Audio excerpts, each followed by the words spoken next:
Oficialmente, sejam muito bem-vindos. Estamos no nosso quarto dia e último de eventos sobre o Seminário sobre Avaliação, Planejamento da Vigilância, da Raiva dos Herbívoros.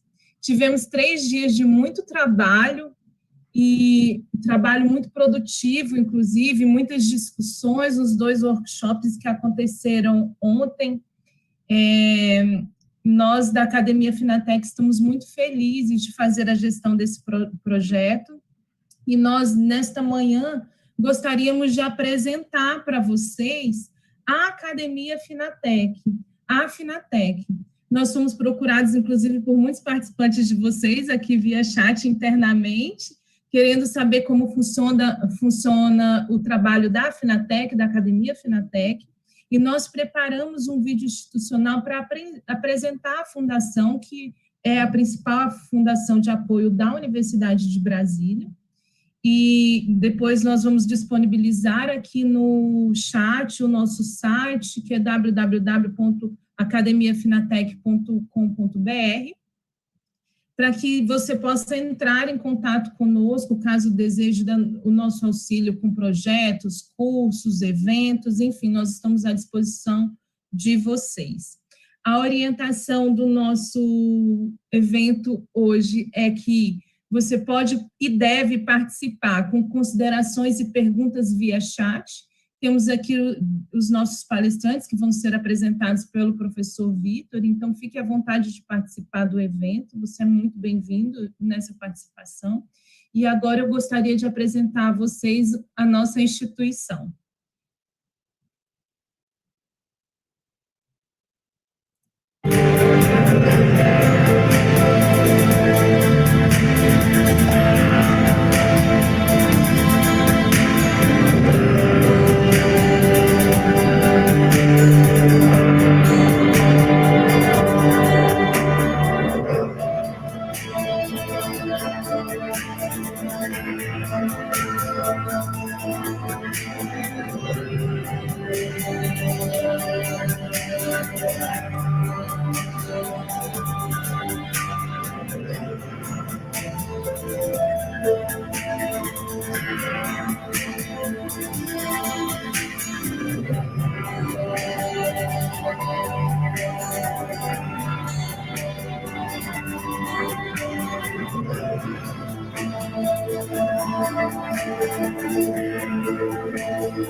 É isso. Sejam bem-vindos mais uma vez.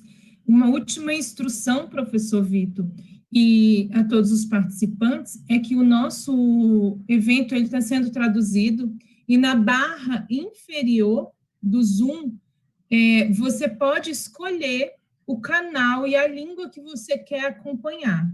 Então, você pode clicar ou em português ou em inglês, e se também deseja ouvir o áudio original do evento ou não. É isso, bom evento e um dia produtivo. Obrigada, professor. Obrigado, eu.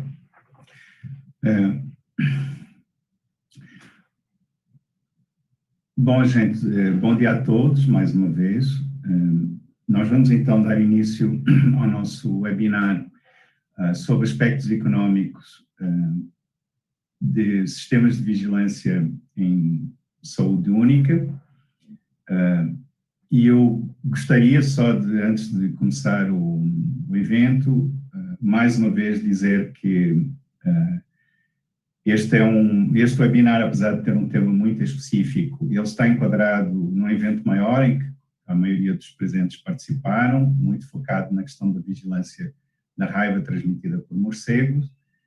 Já tivemos um webinar que começou na terça-feira, com um webinar mais técnico sobre esse tema. Prosseguimos quarta e quinta com uma reunião de trabalho com os pontos focais nos estados ligados a esse projeto e os colegas do Ministério da Agricultura. E, antes de mais, então, de novo, agradecer, um agradecimento final ao Ministério da Agricultura, ao próprio IICA, pelo financiamento deste trabalho, deste projeto, e um agradecimento à organização do evento, à Finatec, claro, à INE e a toda a equipe técnica que nos tem ajudado, incluindo os próprios intérpretes que estão ajudando a fazer um evento um pouco mais abrangente internacional.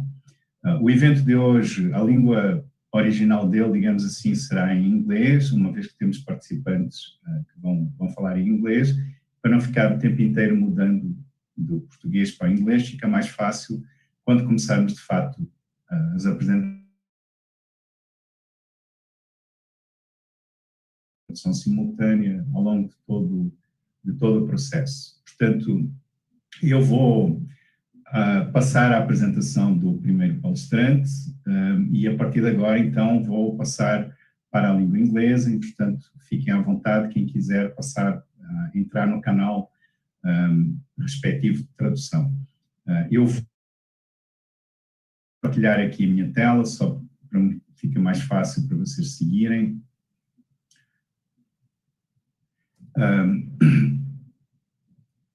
So I'm going to first thank Professor Jonathan Rushton for kindly being with us today and talk about economics in animal in One Health programs. And I'm going to briefly present him before he actually starts his talk. Professor Rushton is an agricultural economist who specializes in the economics of animal health and food systems. His principal research interests are at the moment the global burden of animal diseases, where he's directing a global program with the OIE, and also economics of antimicrobial use and resistance in livestock, and assessment of multidimensionality of food quality and public health. He has recently completed studies on the economics of antimicrobial use in livestock in Southeast Asia for FAO, and the economics of new livestock vaccines for a EU-funded project that is currently involved in research on antimicrobial use in livestock in Vietnam, India, and the EU. He's working with IAD on the economic dimensions of sustainable laboratory systems, a project funded by the OIE. Jonathan also embraces One Health approaches in the search for solutions for society's health problems.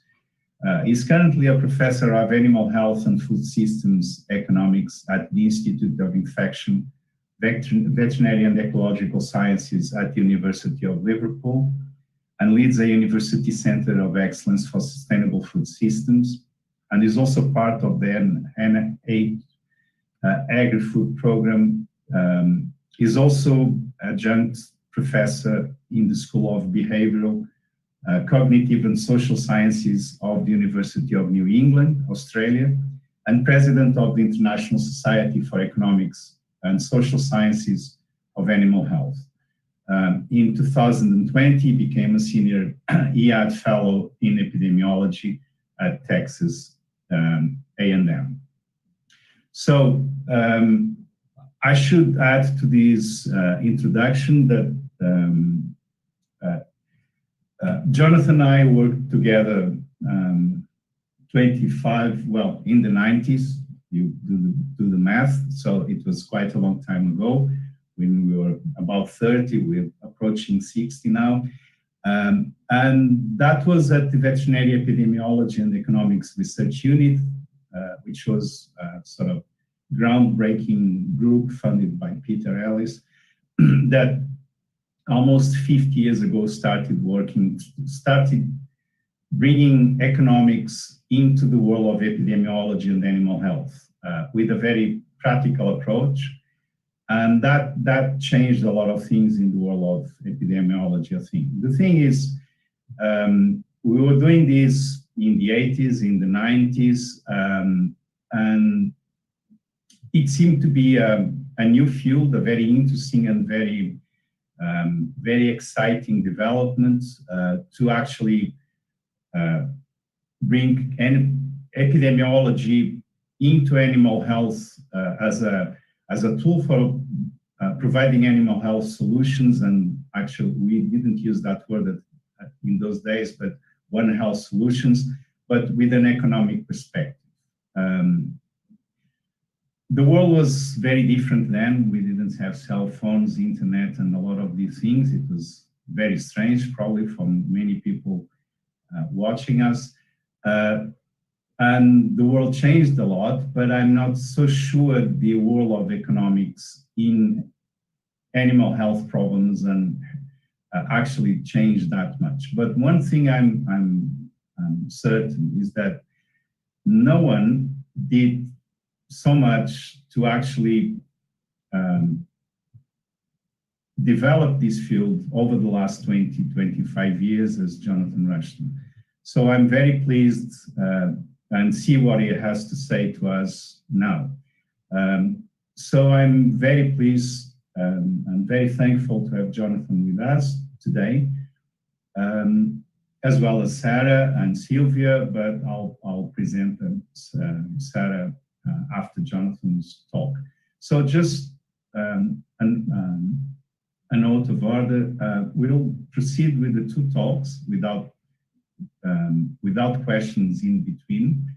And at the end of the two talks, we'll have a fairly long time for discussion that will be moderated by Professor Sylvia Miranda from the University of São Paulo. So please feel free to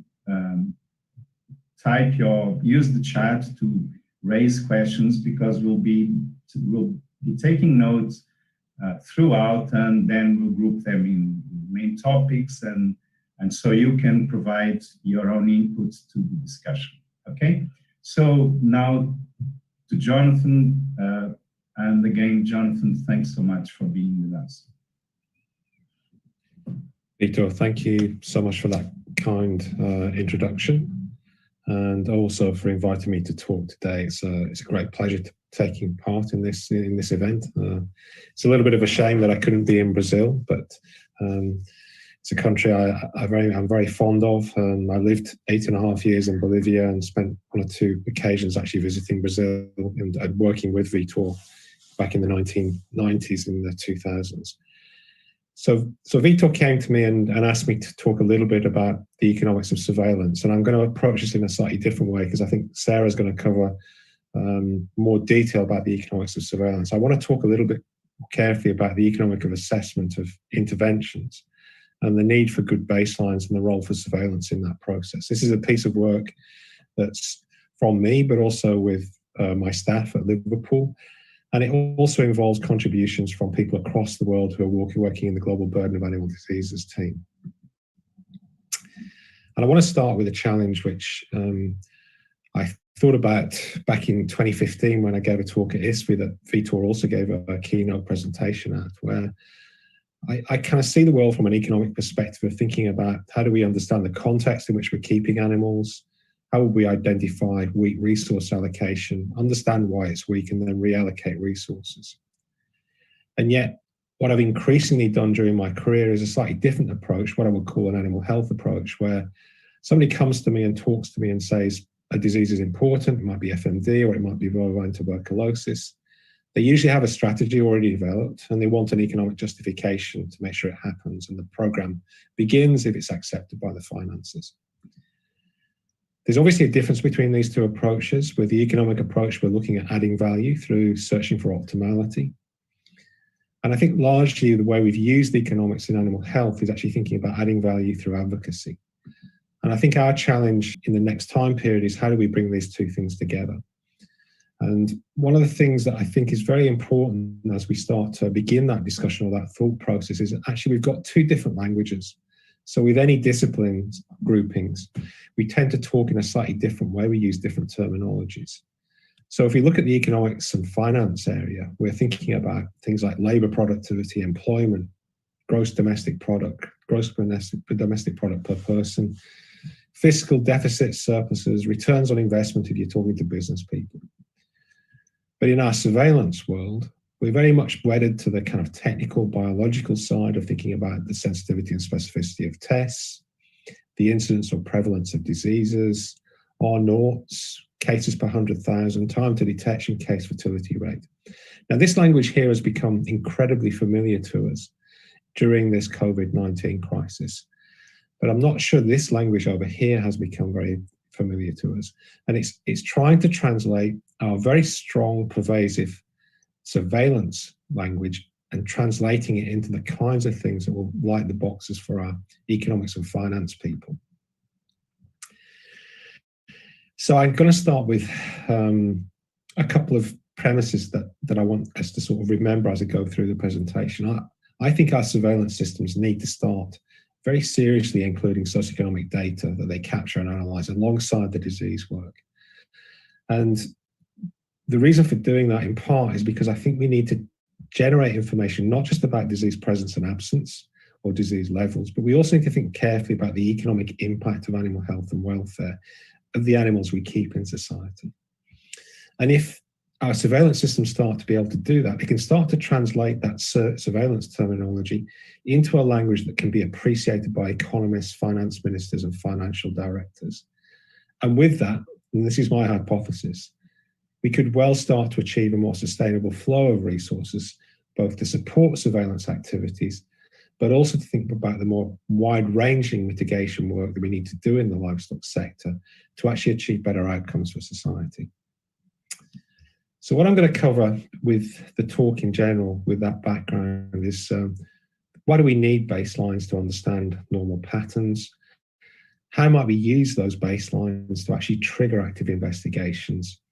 And then what do we do with that in terms of thinking about generating decent economic assessments on interventions of things like surveillance, prevention and control, our classic mitigation measures?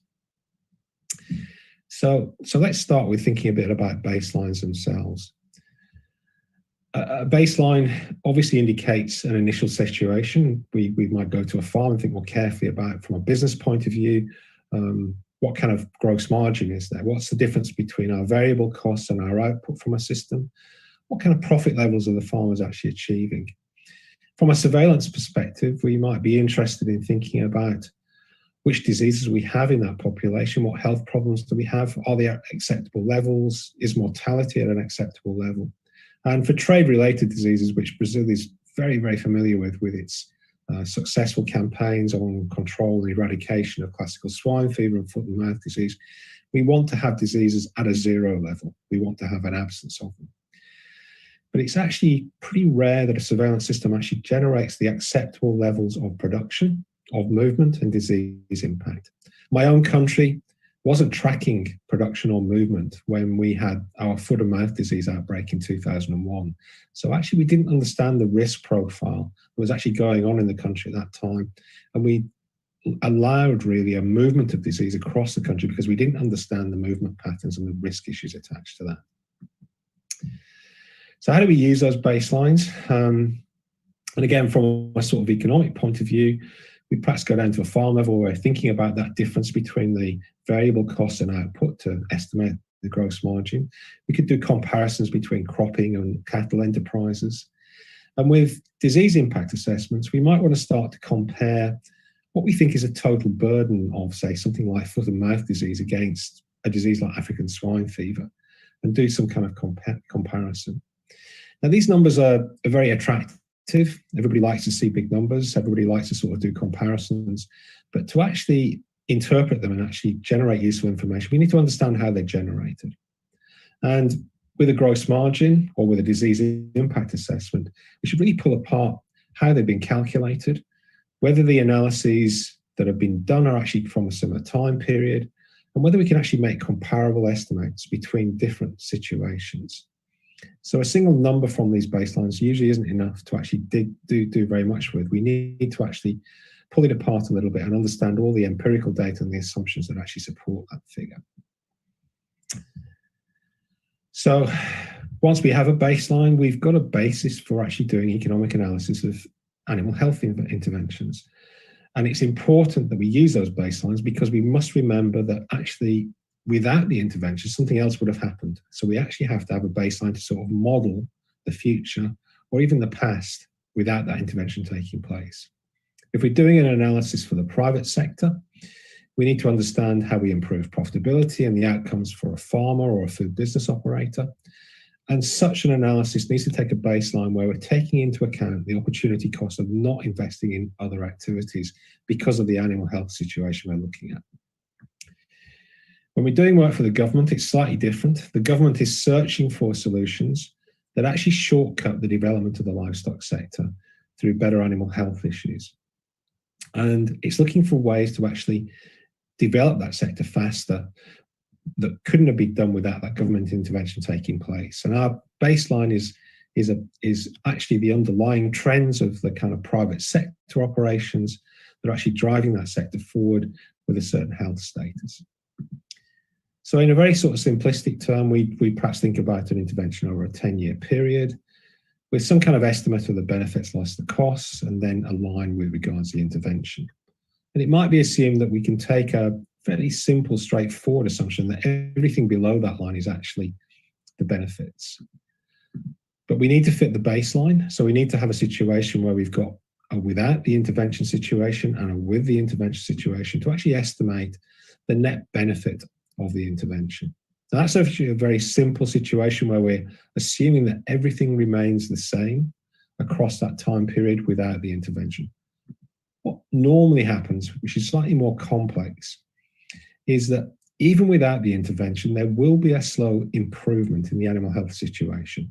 And therefore, the with intervention will probably have a period of intervention investment and then followed by a benefit of the intervention. But in all cases, the shape and the nature of our baseline actually dictates whether this will be an economically profitable situation. So baselines are really useful in terms of establishing what normal patterns should be expected in terms of disease, health, and economic impacts. They can also be very helpful in terms of actually referencing how we trigger responses and generate active investigation. So it could be fluctuations in production. Probably the best example we've seen of this recently has been the detection of Schmallenberg virus in Germany, which was partly triggered by people understanding that there was a problem with milk supply, a fluctuation which stimulated an investigation which led to the actual detection of a new virus. Baselines can also be the basis for economic assessments, I've just explained. Yet, one of the things that bothers me and has bothered me all my career is what baselines actually exist for surveillance, and is surveillance contributing to the generation and the use of baselines? So moving on from that, let's just think a little bit about what baselines actually exist for the impact of diseases and what kinds of things will we include. So in a kind of fairly straightforward model, we would think very carefully about health losses, things like visible losses that occur, dead animals, even dead people. The invisible losses, which require a whole range of epidemiological skills to estimate, so things like fertility problems, delayed sale of animals and products. And then our reaction to those health losses with regards expenditure and reaction. So it could be medicines and vaccines, additional costs, but it can also be about lost revenue, access to better markets, or suboptimal use of technologies. These two aspects together are our combined health impact, okay? And we need to recognize there's an impact caused by the diseases and the health problems, and also an impact caused by human reaction. And economists are constantly balancing those two things. So every time we spend money on this side, so we start to spend millions and millions of reales on the impact caused by the human reaction, then we're anticipating we're going to avoid some of the losses due to the health loss issue. Okay, so it's like a balancing act between these 2 points. And that means that in some situations, it may be a comfortable economic conclusion to actually have circulating disease because it's not economically profitable to actually eradicate that problem. And that's something that many veterinarians and animal health specialists find quite difficult. So an economic equilibrium between these things is actually a possibility in that structure. So what kind of information do we have across those two spaces? Well, if we go to the human health field, we've got the global burden of disease, which has been run since the 1980s. It's based on the estimation of the loss of health measured as a disability-adjusted life year. And if you're interested in that, please look at Chris Murray's work in this field. He began this process and has been running it since that 1980s period. There's also systems across the world that actually capture quite accurately how much money is spent in human health. And it's possible to divide that into categories of public, private, and development assistance. Now, in combination there, we've got a very powerful data set which actually looks at the input and the output from the human health system. And we can pick that up off the web pages. So if you go to the Institute of Health Metrics and Evaluation web page, then you'll find these kinds of heat maps of different diseases. This is the global burden of diseases measured in disability-adjusted life years in 1990 and 2019. The different colors represent different types of things. So the red color largely represents infectious diseases. This blue color is mainly around non-communicable diseases, and the green color is around injuries, accidents. We can also find the health financing issues across slightly different time periods. It's not quite as broad a data set as the other one.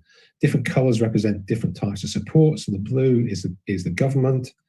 The middle part is out-of-pocket private expenditure. And then the top part is about insurance costs. And we can see that between 1995 and 2017, there's actually been an increase per capita in human health expenditure. And we can even get down to details for Brazil, which go all the way down to state level, actually, not just down to Brazil, its country. And we can check and see whether there's been an improvement of health over time. So according to the data held by IHME, in 1990, there was roughly 40,000 deaths per 100,000 people in Brazil.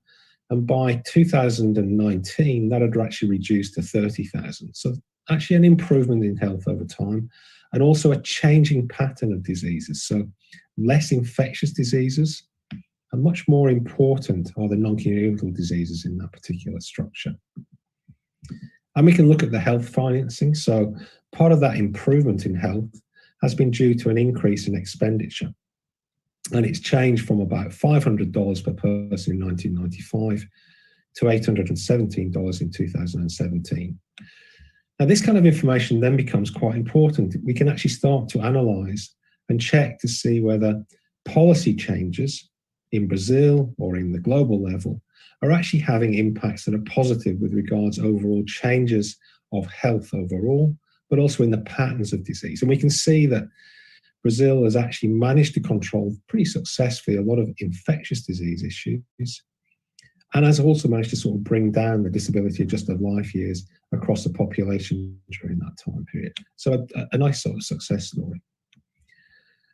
But when we go to the burden of disease and health in animals, it's a very different picture.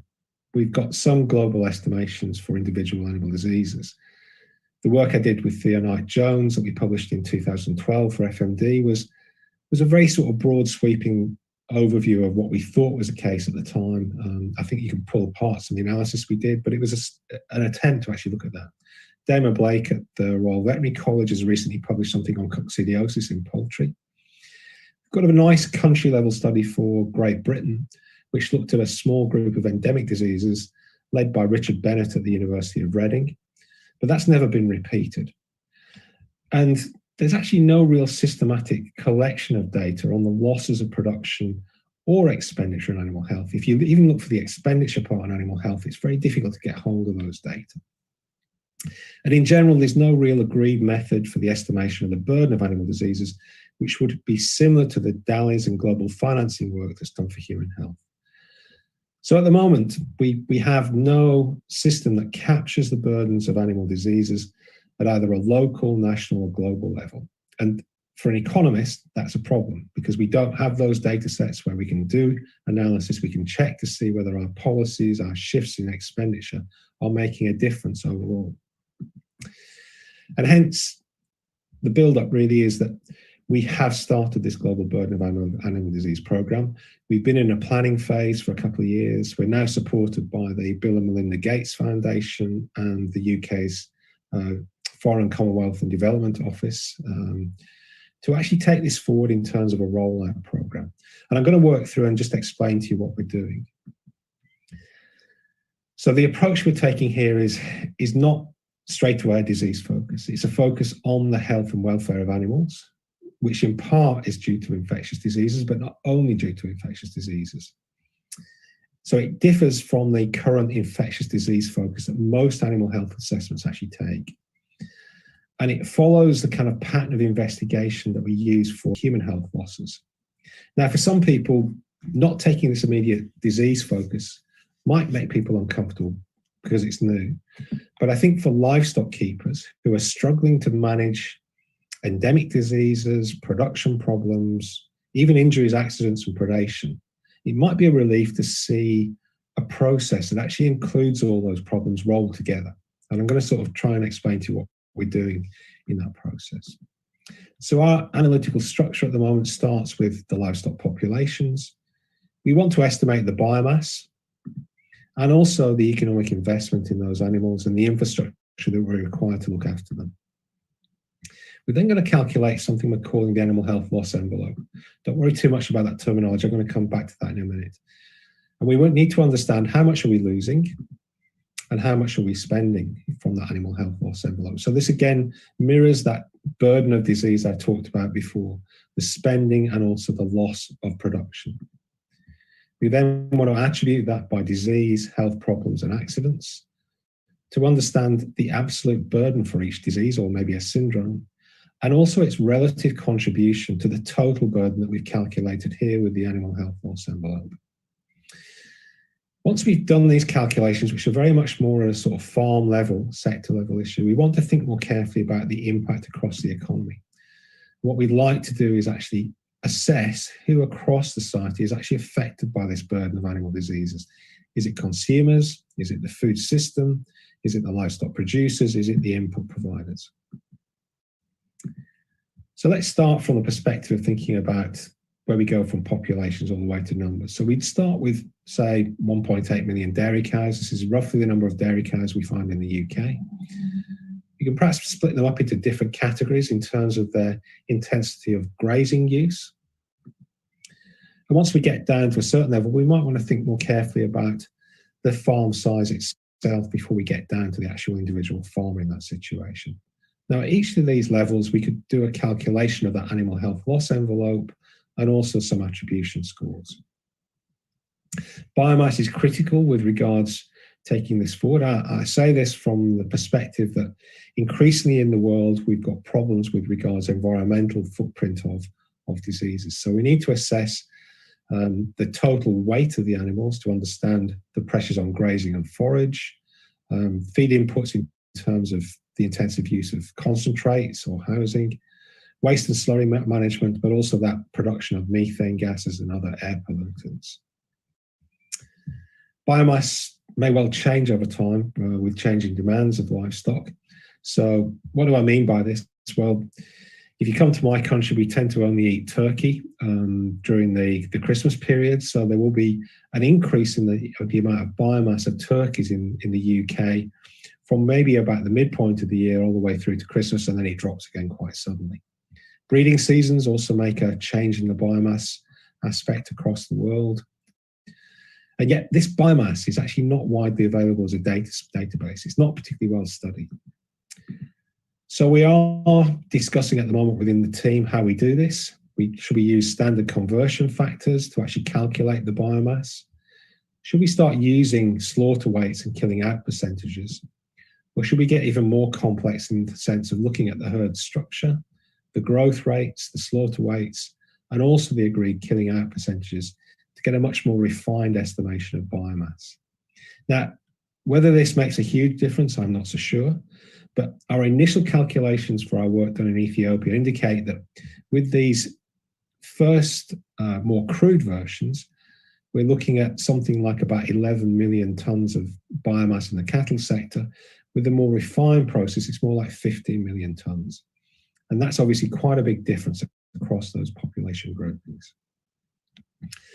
Now let's go on to the animal health loss envelope. So we have our population, we have a population model. We start to look at that and generate from that population model an enterprise budget. How much is being produced? What variable costs are being demanded? What fixed costs are being used?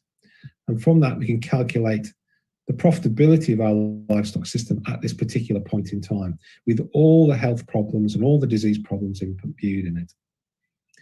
We then reset that population model and we take out things like mortality. We improve the fertility, we generate better growth rates, better lactation curves to calculate an enterprise budget in terms of output variable costs and fixed costs. The difference between these two enterprise budgets then allows us to calculate this animal health loss envelope, which captures the net loss in production and the expenditure that's caused by the presence or even the risks of diseases in that particular system, before we then move on to start thinking more carefully about the attribution of that animal health loss envelope to causes and risk factors. This concept of the animal health loss envelope is something that's not new. It's used in crop science. It's also been used by Mario Herrero, who's leading our production systems and populations theme within the GBADS program. And Mario has calculated something he calls live gaps, the difference between actual production and potential production, to actually understand what we're missing out on by having inefficient systems. This sounds quite simple, but it tends to be quite tricky. We have to set the ceiling. What is the utopia? And our basic premise within the GBADS program is that we have a situation where the animals are free of disease, they have adequate nutrition and water, and they're also free from accidents, injuries, and predation. We're planning to use simple dynamic models to generate possibly the population growth, but we're also experimenting with the possibility that we actually constrain the output to current levels.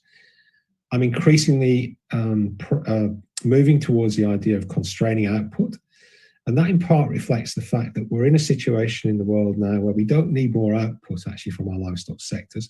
We need to think more carefully about our use of land, water, and air from our livestock sector because of the environmental issues we're doing. So we need population models that reflect what's going on in these systems. Our movement of adults all the way through to the young and the immature adults, with all the aspects of growth rate and fertility rates built in, the mortality rates, the offtake rates, and of course the production of things like fibre, milk, and eggs. And we need to calculate the efficiency shifts with the presence of diseases. So we have functions here where our output is related to the use of working capital, our variable costs, our use of labour, and also the use of fixed capital, which in part represents our livestock themselves, our investment in the animals, as well as the infrastructure that we're using. And we need to focus on that working capital part, the feed, forage, and vet meds that's actually used to manage our animals well, the labour, the investment in animals, and the infrastructure. If we constrain the output to remain constant, what we do is actually we remove mortality and morbidity, which actually shifts the size and age structure of our livestock population. And we can use that population model to actually understand a little bit more carefully how we can then attribute that by different disease and causes. As we change the size of the livestock populations and their age structure, we will have a reduction in the need for feed, forage, labour and fixed capital. We'll actually be freeing up resources by removing those problems from our livestock sectors, and actually we'll understand a little bit better the efficiency challenges we have in place because of the problems of animal health across that population. So in summary, we need a range of data. Some of these data will be familiar to you when you start doing any kind of assessments of impact. And we need population models that generate the information about that animal health loss envelope so we can calculate both the net loss in production and the expenditure in animal health. That provides us with a range of information. In that utopian population, what will be the herd structure and its weight? With regards to the information we generate on the net loss of production, we can understand a bit more carefully about productivity changes. And we have also got information here with regards to the expenditure overall. Now, we set that animal health loss envelope for a reason. It means that we can't go outside it. We can't have more losses than actually exist in that animal health loss envelope. And then we can start to attribute by the different problems we experience. So in a pig system, we might want to start thinking about classical swine fever, PRRS, hyonemonia, or strep suis. And as we improve our surveillance systems, we can probably start adding in certain things that we would consider to be issues that are more about production or endemic diseases. But you'll notice across every particular sweep of that, there's still some part of that animal health loss envelope that's actually not attributed. So how do we start to use our surveillance system in this? Well, we need to think carefully about how we're measuring diseases, the clinical symptoms, or our diagnostics work with regards to antigen and antibody issues, whether we're using measures that actually have internationally recognized standards. And the truth is, not many diseases have this process fully in play at the moment. So we need ontologies to actually allow comparisons between countries and production systems. Ontologies being something where we can translate how we measure things in one place and compare it to another. Do we use prevalence or incidence when we start to do disease impacts? There's actually a difference between these two things. And the human health side has switched backwards and forwards with regards whether it uses prevalence or incidence. How are the impacts on production parameters captured?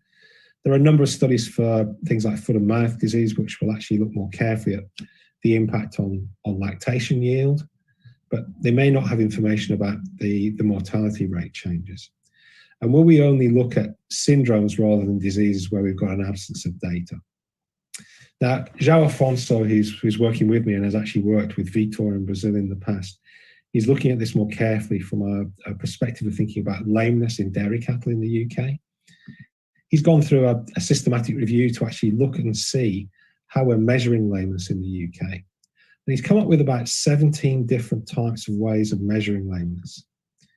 So there's quite a number of different ways of measuring. We have to understand whether they're comparable or not.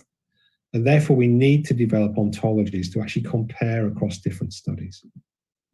He's then gone on to actually look and see how they've calculated things. So these studies have generated issues around prevalence, but they've also generated information about incidence. And actually, do we use one or the other with regards to our impact studies?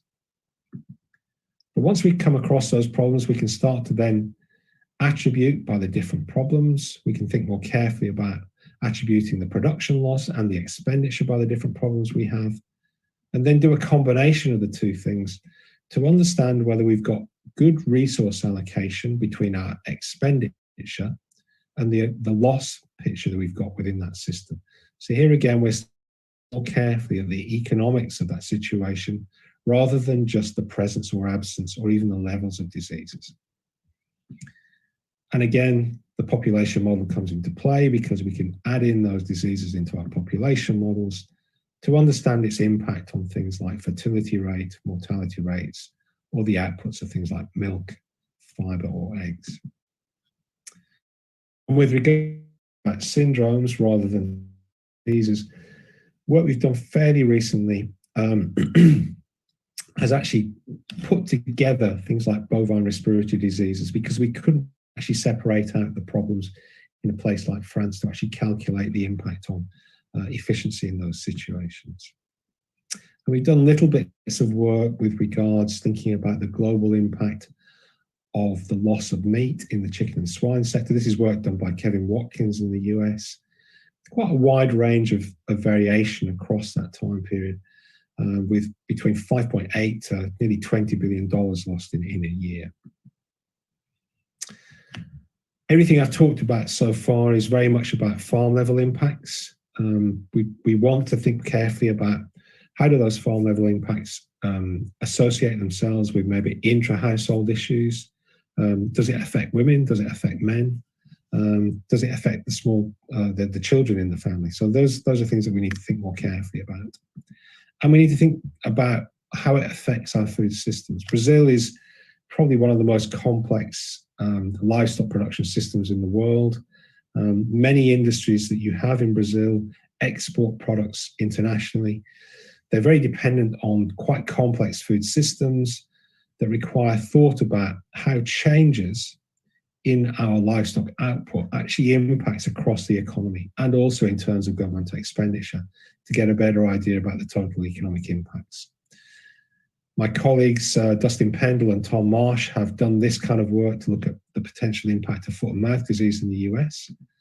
And what they've done, they've broken up the impact of a change in the food system, and actually started to try and understand a little bit better whether some particular parts of that food system are impacted negatively or positively. So with regards foot and mouth disease, there's a range of negative impacts, but also some sectors recover much more quickly. For example, the beef cattle industry is estimated to recover quite quickly after a foot and mouth disease outbreak, because the beef that would have been exported is actually consumed internally. So even before they regain market access internationally, there is a recovery because of the internal demand for beef. And we can break up that impact in terms of consumer impacts, but also trade impacts. So we move beyond that farm level. We use information which looks at the economy model at a utopian and current level to think about almost like an animal health loss envelope at an economy-wide scale. And we try and break that up in terms of different types of disease scenarios to do a stepwise estimation of that impact across the wider economy. So we're moving from livestock populations, breaking up in terms of species, thinking more carefully about how the production systems influence how these animals are kept, estimating that animal health loss envelope by comparing our current levels of production with a utopian ceiling, then dividing this up, attributing it by different types of diseases, production problems, accidents, predation, and linking that back into wider economy models.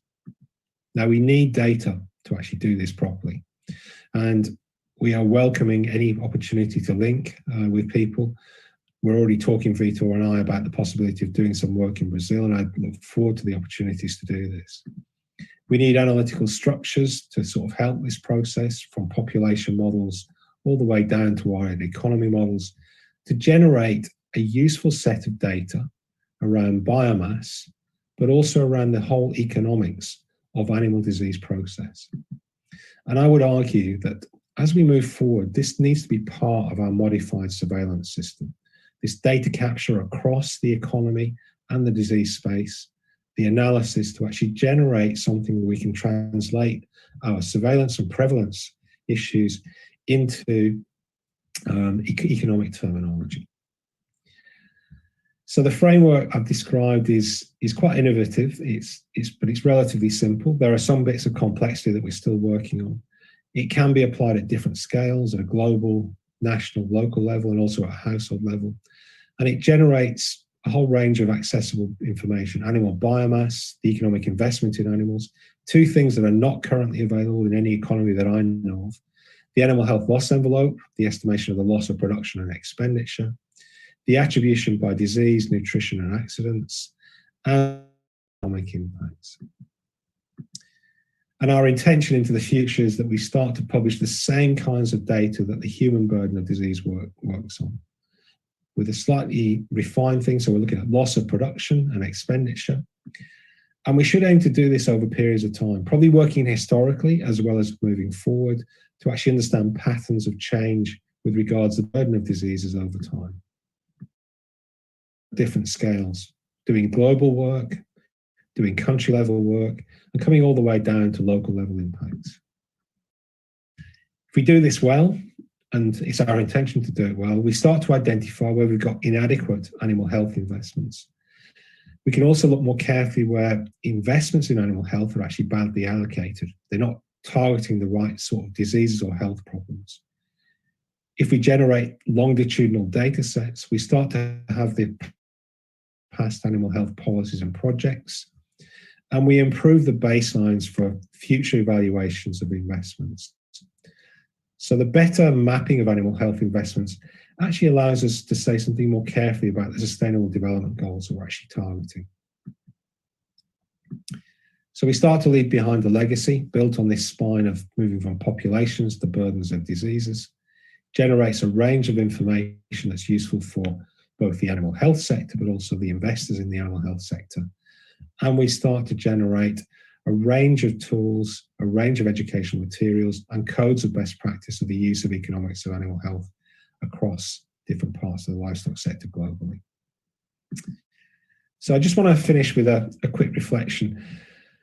I'd argue very strongly that surveillance needs to be strengthened to generate better information on the levels of disease and health problems in different livestock populations around the world.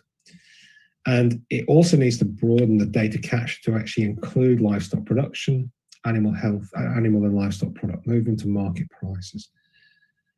And if we start to combine that information, a surveillance system should actually be able to generate more consistently the economic burden of animal health and welfare in a language that our economists, our finance directors, and our finance ministers start to understand.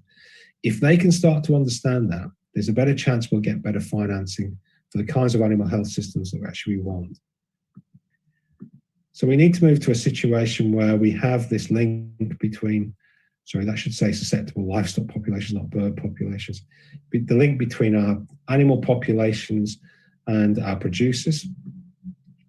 We need a surveillance system that captures socioeconomics, captures the livestock sector, captures wildlife and disease interfaces.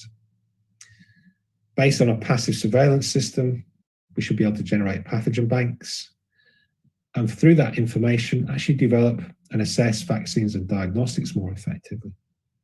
We've got enough data here to do analysis where we combine the surveillance system data with the pathogen banks and trigger active disease searches or improved diagnostics, but also plan more carefully rational and proportionate disease control measures. And the aim from this system is that we build all that data together to think more carefully about how people and animals and disease circulate in society. So we can actually do pretty strong economic analysis, assess the impact of diseases, the burden of diseases, look at control strategies, think about their cost and cost effectiveness, and think about the justification through cost-benefit analysis and sustainability issues to actually influence policy-making decision at the end. I want to thank my funders and partners and collaborators who've helped enormously in bringing this thinking together. And I want to thank again Vitor for making the invitation to talk today. I look forward to questions later on. Yeah, back to you, Vitor. Thank you.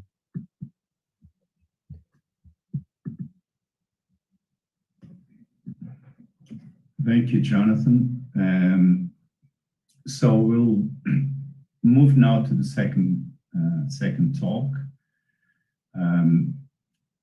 which I'm going to share my screen.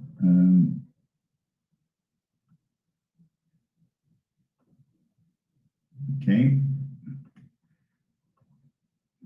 So now we have a presentation by Dr. Sara Balbo Martins, who graduated as a veterinarian from the University of Lisbon in 2005 and holds an MSc and PhD from the Royal Veterinary College, University of London. Her work and research has focused on zoonoses and on how One Health approaches can be used to tackle health issues at the human-animal ecosystems interface. Something really relevant to the kind of topics we've been discussing this week. Her research interests include the use of economic tools and thinking to better understand the added value of One Health approaches. Sarah is currently a postdoctoral fellow with the Swiss National Science Foundation project tackling the second deadliest neglected tropical disease, which is predicting and reducing the impact of snake bite on human and animal health through interdisciplinary analysis of hotspots and access to care. It's called Snakebite. In the project, she focuses on the assessment of dual human health and livelihood economic impact of snakebite in a One Health perspective. So I'll pass the floor now to Sarah, please. Thank you, Victor. Good morning, everyone. Again, thank you for the invitation to be here today. It's a pleasure to present in this webinar.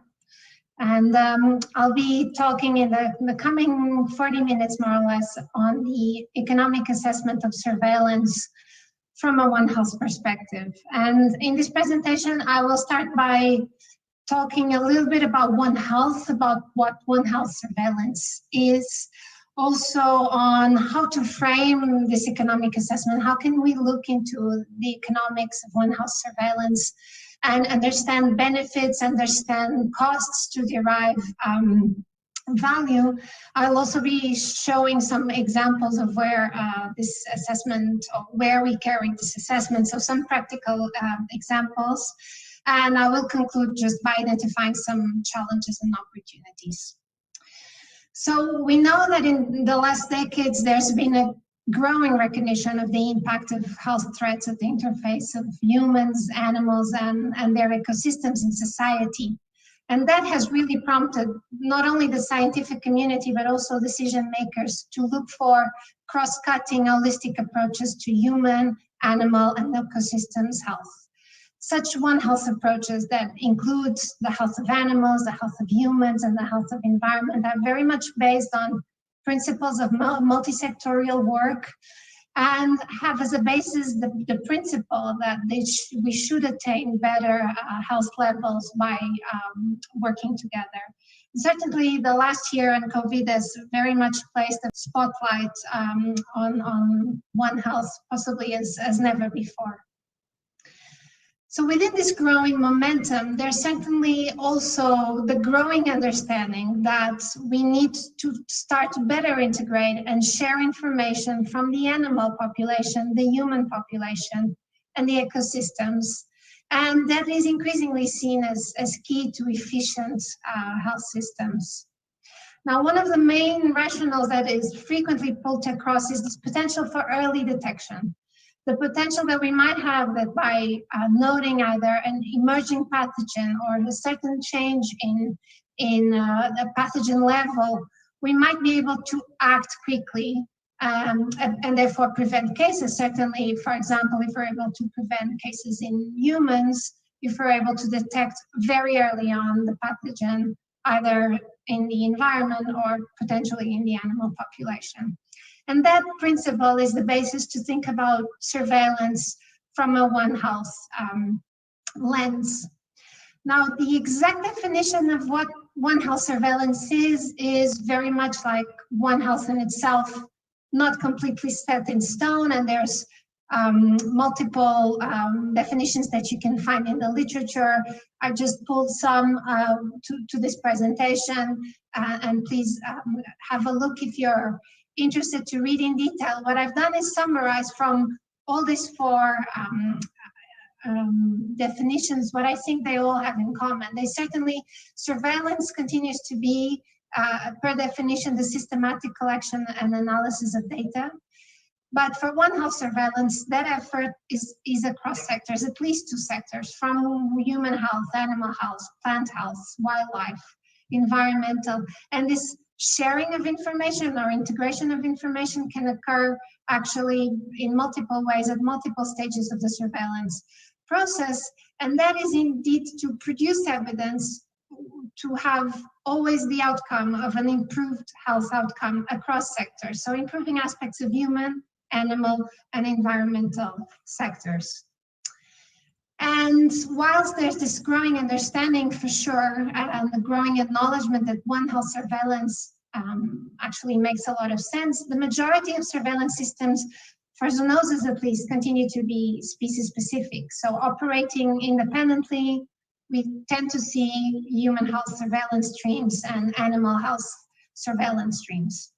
But there is an increasing trend for integration, and authors that have looked into it have done literature review to see how much integration or how much movement towards a One Health design of surveillance. They found back in 2010 that only 90% of systems for zoonoses are actually covering both animal and human populations.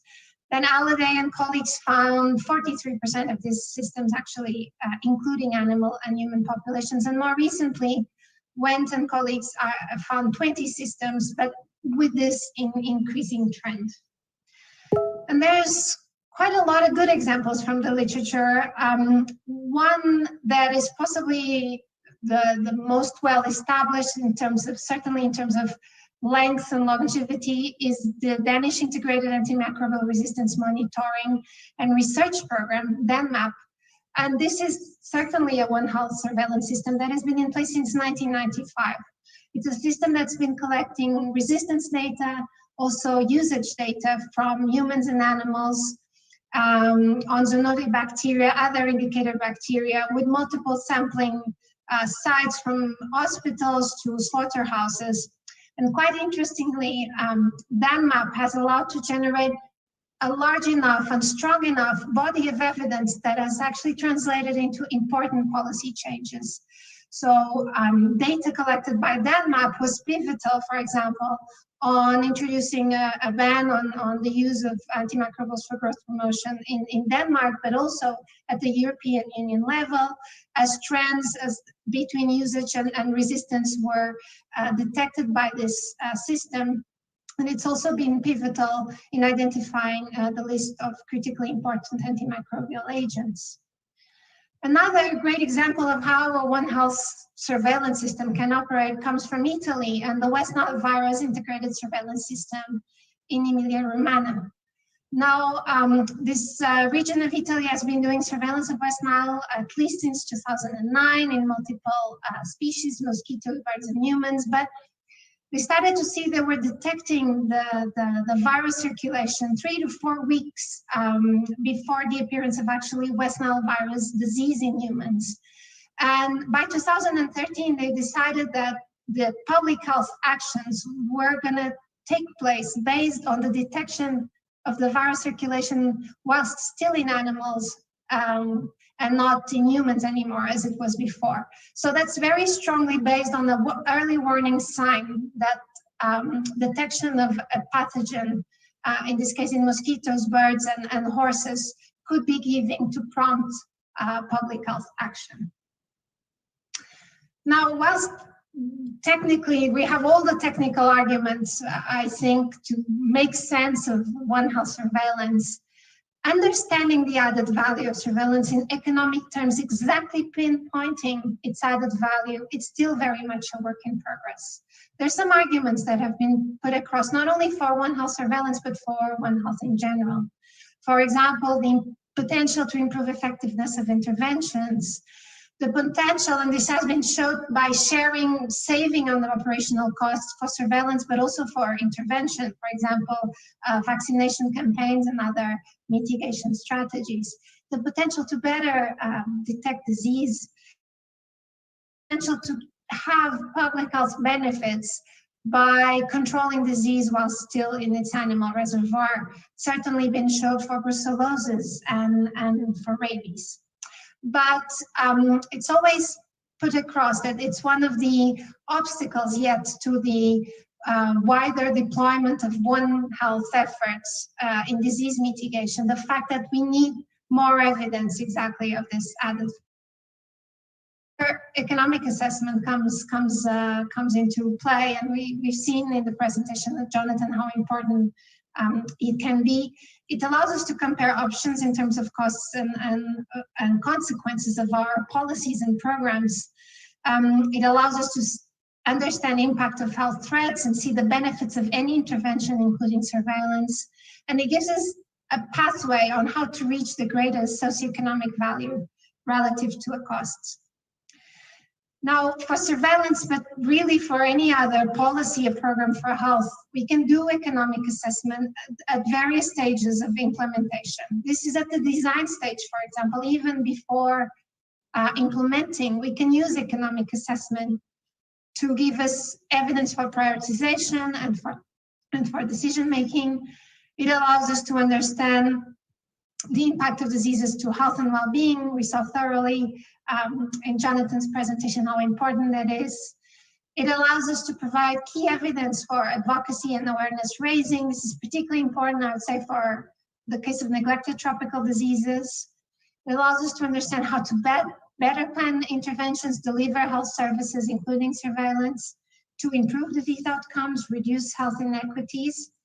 And importantly, and particularly from an analyst point of view, when doing an economic assessment, still at the design stage, we understand where data gaps are, and by doing so, we can shape either research agenda for research efforts, also shape surveillance needs, so we can redesign the surveillance system to capture the data that we actually need to then evaluate the surveillance system. And then we can use this evidence also, and we should actually be doing for any program on policy at some point in mid-implementation or at the end to provide an evaluation of interventions, programs, and policies.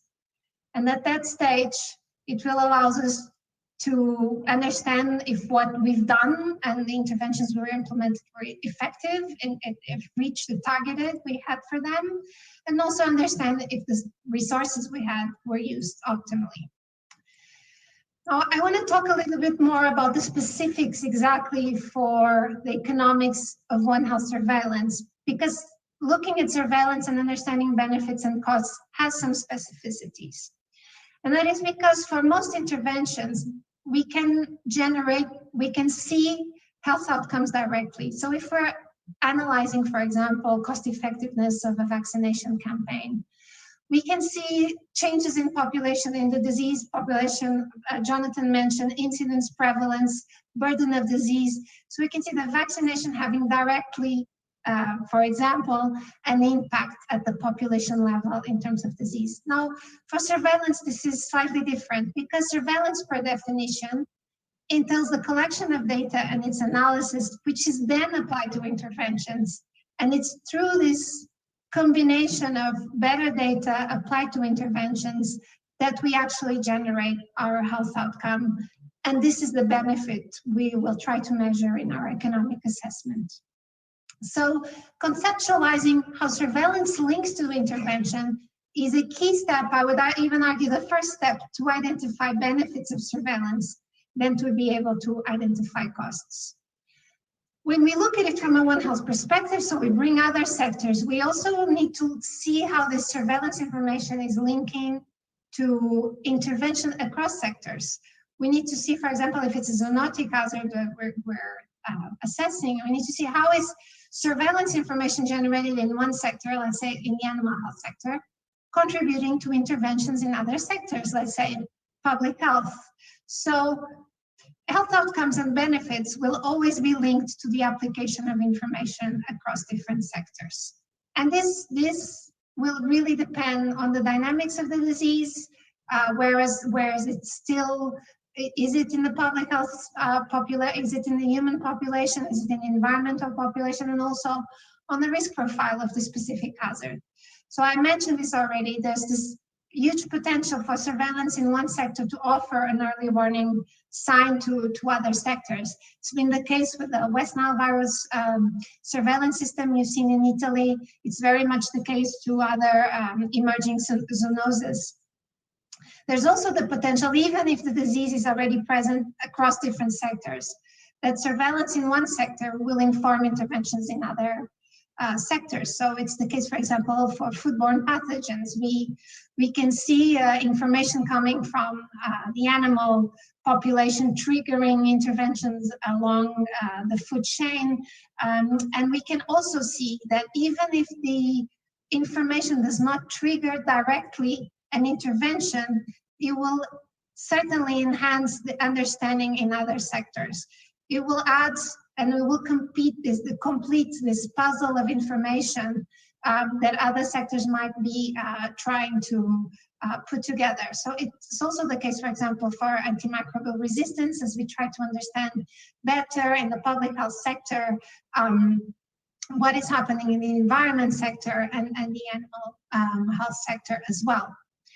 So one proposed step to be able to make sense of this is to start with a conceptual framework, to link surveillance to intervention, to then derive health outcomes. And this is a conceptual framework we've proposed in 2016.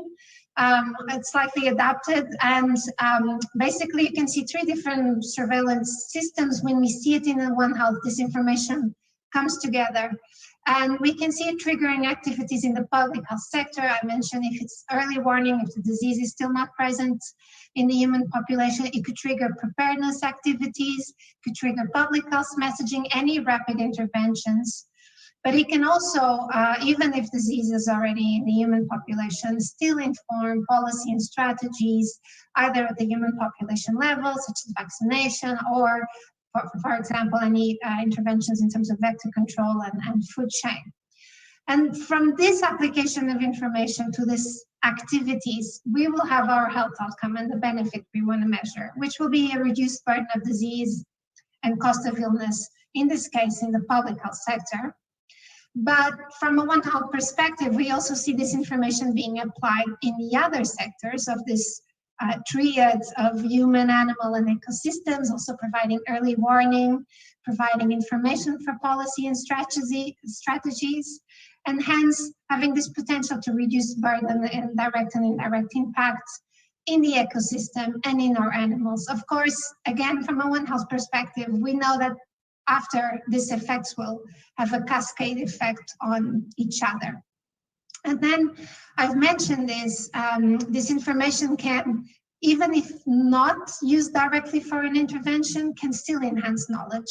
What I mean is that information coming from across sectors can be used for integrated joint risk assessment, integrated, for example, contingency planning, for shaping research agendas, identifying data needs, or, for example, to conduct outbreak investigation. And all of that will have another benefit stream associated, very much linked with this intrinsic value of knowledge, but also value regarding to social capital and intellectual capital, all of which is very hard to measure, but are intermediate and intangible benefits. This is the benefit side, but actually, if we conceptualize things like that, we also start to have a bit more clarity on the costs of surveillance programs. And those will entail all labor, all expenses that go on all stages of the surveillance process. We're talking from the design to the implementation, even evaluation. It could be laboratory spending, or it could be any IT infrastructure needed to process the data. But then, of course, from a One Health perspective, we are actively integrating data from across sectors. So any costs that can be incurred through this also need to be considered. So it could be really simple, from organizing meetings to share data, analyze data. But it could be also a sophisticated IT database that is developed from scratch. And let's not forget, because we are seeing benefits of surveillance through its connections to integration, through its connections to intervention, we also need to see costs through that lens as well. So once we identify costs and benefits, we can actually follow the classical pathway to do an economic assessment. We start by identifying options for comparison and analytical perspective. So we might be considering whether a One Health surveillance system is economically beneficial versus a unisectorial, for example, only public health-based surveillance system. We identify costs and benefits following, for example, the conceptualization I just showed you. We then can quantify and value costs, and there's quite a lot of actually guidelines and practical examples in the literature on how to do so. We then quantify and value benefits. Here, we can capture these changes in population status through, for example, burden of disease assessments, using disability-adjusted life years if it's on the human side. We can look at cost of illness in humans or expenditure and losses due to animal disease if we're looking at the animal side. We can use metrics such as the Z-DALI to combine human and animal expenditure together. Or we can want, if we are interested in seeing this intangible and other intermediate benefits, use more qualitative approaches or even stated preference methods and revealed preference methods. Now, all of these are very data intensive exercises, I think, as came across quite evidently also in Jonathan's presentation. And by the end, if we manage to complete all these steps, we can then apply our analytical tools for comparative analysis and end up with a cost-benefit analysis or a cost-effectiveness analysis or even a cost-utility analysis. So this is the theory, but I also wanted to show you some practical examples, and I've chose 2 examples coming from West Nile virus surveillance to tell different stories of how an economic assessment of a One Health surveillance system can result. So West Nile virus is a flavivirus that's currently endemic in Europe, particularly in south of Europe, also other regions of the world, including the United States and Canada. It has an enzootic amplification cycle by birds and mosquitoes. And then those mosquitoes can bridge the infection to mammals, most commonly humans, where it causes a range of symptoms from very mild flu-like illness to very severe encephalitis cases, and also it can be transmitted to horses. So really, West Nile virus is a classical example of a threat that has a public health dimension, animal health dimension, and certainly an ecosystems dimension too. Human-to-human transmission can occur particularly through blood transfusion and organ donation, and this is important for the example I'll be showing you after. So we take two surveillance systems quite different, both of them using a One Health approach to surveillance, to West Nile virus, and we try to do a full economic assessment to understand better their added value. And I'll start with the Emilia-Romagna example. I've already mentioned this, and if you want to see more about this, the specifics of this economic assessment, it has been published in +1, led by Julia Paternoster. And I'll briefly summarize. We've compared really a One Health system versus a unisectorial approach, very much based on public health surveillance triggering public health interventions. And we focused on the public health perspective in the sense that if you're looking at things through a One Health perspective, you can always try to measure costs and benefits across the spectrum of the interface. But of course, the more wider you do that assessment, the more data needs you required. So this specific analysis looked at benefits for public health. And we followed these steps I've already mentioned. We started by conceptualizing the links, and I'll show you that just in a minute. We identified cross-sectoral costs and benefits for both scenarios, the unisectorial and the One Health system. We then value costs, we value the benefit streams, and by the end, we managed to complete a cost-benefit analysis. And this is how the conceptualization looked like. So you can see the surveillance components on the left-hand side, and we try to see, okay, what exactly is this information triggering in all the sectors that are involved in this? And here you can see all the intervention components. One of them is triggering this blood donation screening. And I mentioned already before, this wild bird and horse surveillance, as well as the entomological surveillance, by the year of 2013 actually started to be the early warning trigger to start this blood donation screening. So it was not just seen cases in human population, it was now detecting virus circulation in any population. And for the unisectoral scenario, costs considered were, so this was very much a public health-based approach with human surveillance, detection of cases in humans, so the cost of that human surveillance efforts, the cost of blood testing, this is the interventions the surveillance was triggering, the cost of communication campaigns and vector control interventions. For the One Health scenario, not only those costs were considered, but then we added veterinary surveillance, entomological surveillance costs, any linking of information, so the cost of holding meetings to share all of this information. And in terms of benefits of the One Health scenario, we considered any short-term cost of illness avoided due to this early warning, but also compensation for transfusion-associated diseases that were also avoided due to the early warning sign. And the results were very interesting. Not only what was really pivotal in this assessment is all these cost components, all the benefits, all the data pertaining to this were there, so it was possible to do it. And I think this really exemplifies well also what Jonathan, and links with what Jonathan was saying in his presentation about the need for surveillance to generate data also on costs. So this system in particular managed to capture all of that, which allows us then to evaluate it in economic terms.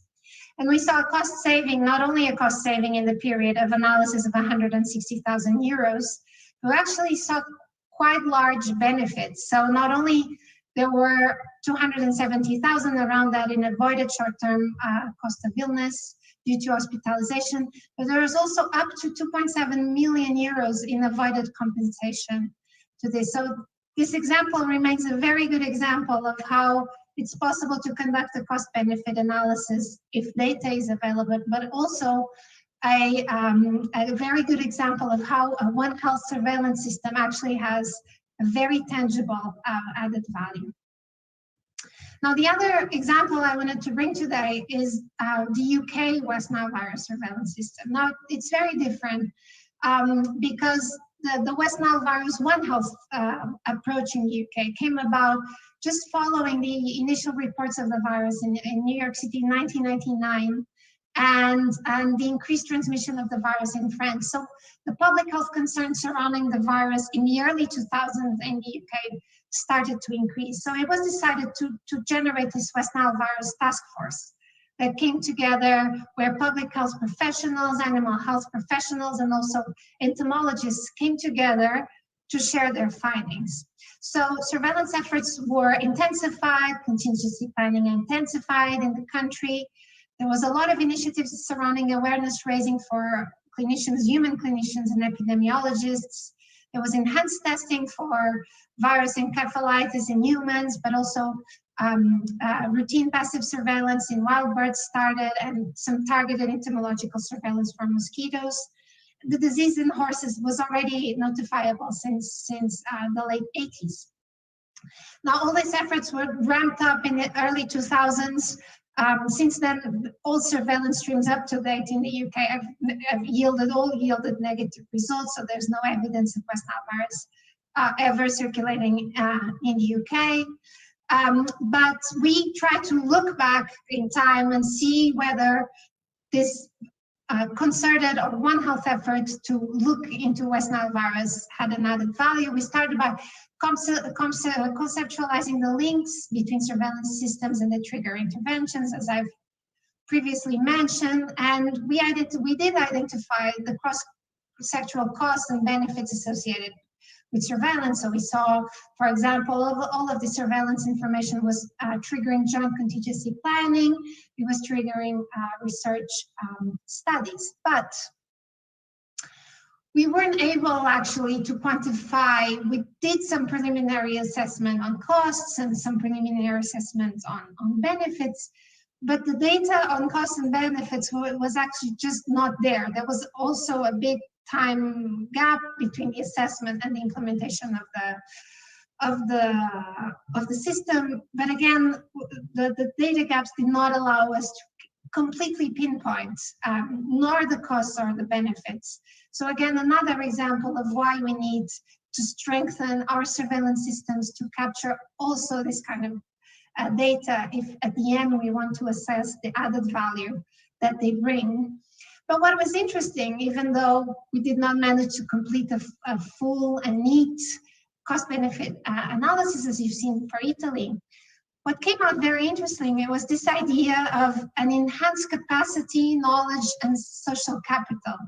Because bear in mind, this was the early 2000s, and health professionals, animal health professionals, and entomologists were potentially for the very first time coming together across a table to share information. So there was a sense that the networks that were being established there were actually quite important, not only for surveillance, but eventually for any future control initiatives or any future hazards, which made us want to look more into this, what was happening, and go a little bit beyond just the cost effectiveness and cost benefit of a One Health surveillance system, and look into this intermediate and intangible benefits linked to not only the knowledge itself, but the fact that people were working together and sharing information and establishing these working relationships. So we ran a qualitative study on this perceived benefits of surveillance in this One Health context through some semi-structured interviews and framework analysis. And it was interesting to see that there were certainly positive perceptions and outcomes associated to One Health approaches to surveillance. An interesting point that came through was that people were very strongly positive about collaboration in the scope of One Health surveillance. When we talked about integration, there was this sense of a unique sort of animal health, human health, environmental health system, and some people had some reservations regarding that. So semantics also mattered in this context. Then there were certainly all the tangible benefits I mentioned until now, the potential to reduce burden were identified. Certainly sounder information for better risk assessment, leading to improved risk management, better policy decisions.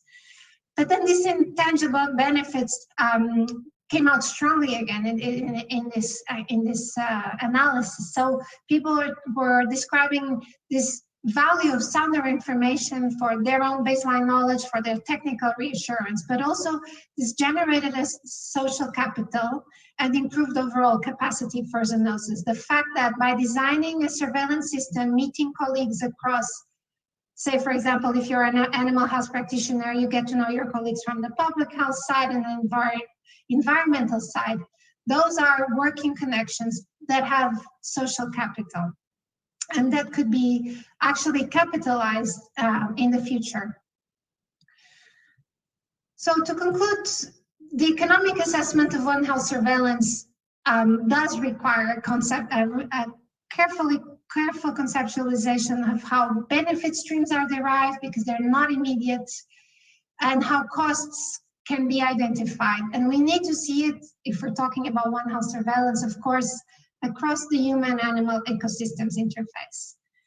And as we think about things in One Health, we tend to go more wider, more all-encompassing, of course, more holistic. But the more we do that, we need to be aware that the more data we need, and potential different set of tools are needed to quantify, evaluate different things.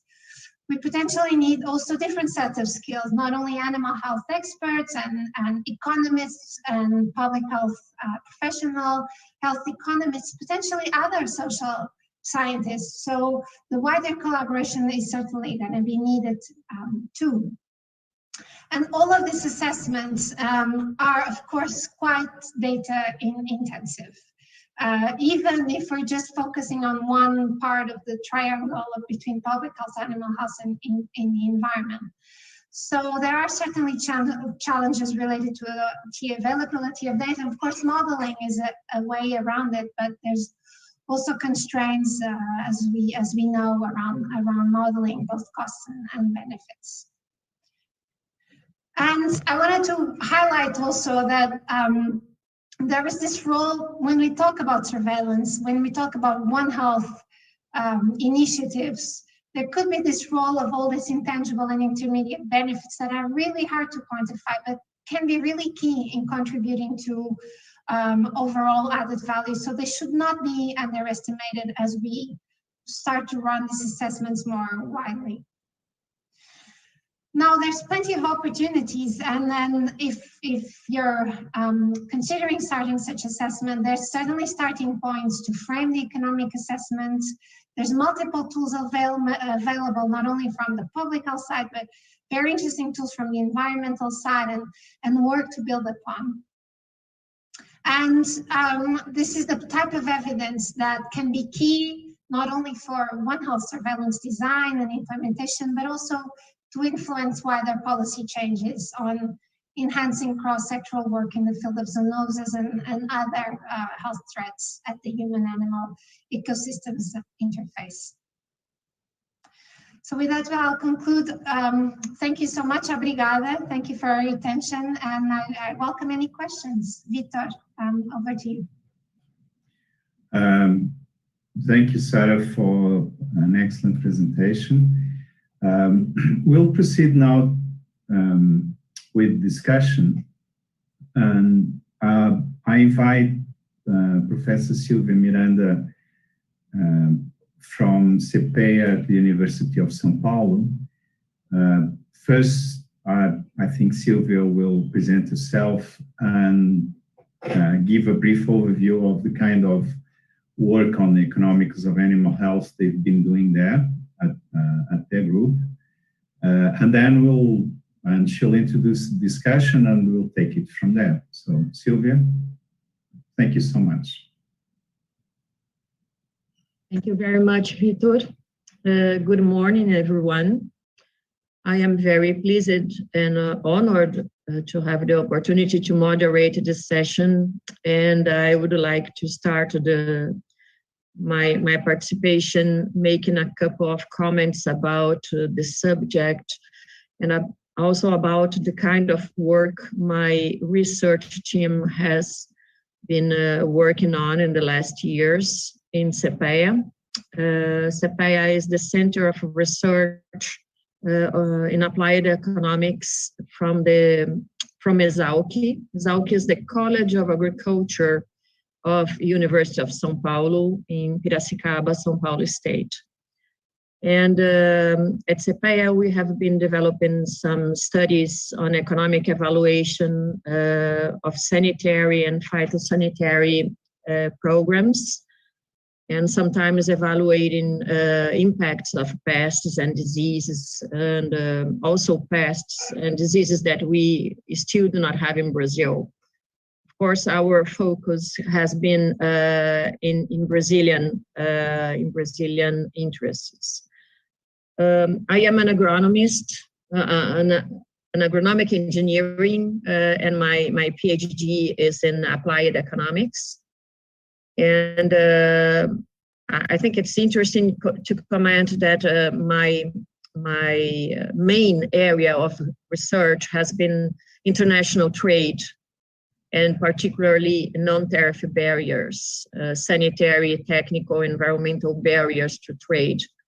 And in the last, I would say 15 years, people from the public sector have come to me and asked me economic evaluation on sanitary programs. And in a different way, I have been working until then. And this particular way would be trying to see the problems from the perspective of sanitary and food safety measures to protect our country, instead of taking a look and analyzing the problems from the point of view of an exporting country. But actually, the two issues, the 2 points of views are very much connected. Well, going back to CEPEA, as I mentioned, since 2008, we have been developing studies, both in collaboration with public sector and also private sector. And until now, we had the opportunity to evaluate some of the main programs, official programs we have in Brazil. The kind of research we are conducting as being usually on demand from the government and from some of international institutions like IDB and IICA. Because of that, we have been producing some reports, and these reports are not always made public. But anyway, my point here is to tell you that in Brazil, this kind of study of economic evaluation of diseases, either for plants or animal, are not very common, and we face some challenges I would like to point now. Well, despite the scarcity and sometimes poor status of databases available, from what we have done so far, we can affirm that having any studies on about economics of animal diseases to support public and private strategies is better than having nothing and no information and no evaluation about this issue. Dr. Rushton has commented in his final slides about the relevance of this information to provide information for public policy. And actually that's the point. More and more in Brazil, policymakers are becoming sensitive to the economic impacts of diseases and of sanitary and phytosanitary programs. And so, despite all the difficulties and all the scarcity of database and all the scarcity of studies, we still believe that having some data, some information, some modeling, even though they are sometimes poor, very restricted in terms of scope, it is still more interesting than having nothing to discuss. Of course, I always tell my researchers, it's important to be very cautious when we take these numbers, these figures, the outcomes of our math modeling. We have to be very cautious because we use this information, these outcomes, to discuss policy, but they should not be considered as the true values or the most important elements to consider. We have to put together these outcomes from our economic models with other information we have in order to provide a better support for policymakers and also for private companies as well. Well, what I could trying to summarize the kind of results we found. What was interesting in analyzing the studies, in analyzing the sanitary programs in Brazil is that we can affirm that when we compare, for example, the preventive policies for zoonoses, and we compare the results, the benefit cost ratios or the economic impacts, when we compare those with other programs that are more focused on controlling diseases and pests in Brazil, we can affirm that investments in prevention, either in prevention to diseases dissemination or to prevent new diseases to enter in Brazil, is a very economically efficient way to expend money. I would say that the policies to prevent dissemination or entrance of new diseases are economically very advantageous for the country. Even though we cannot measure, we cannot evaluate all the costs and all the benefits, even though we do not have very good baselines to work on, and even more difficulties to project different scenarios.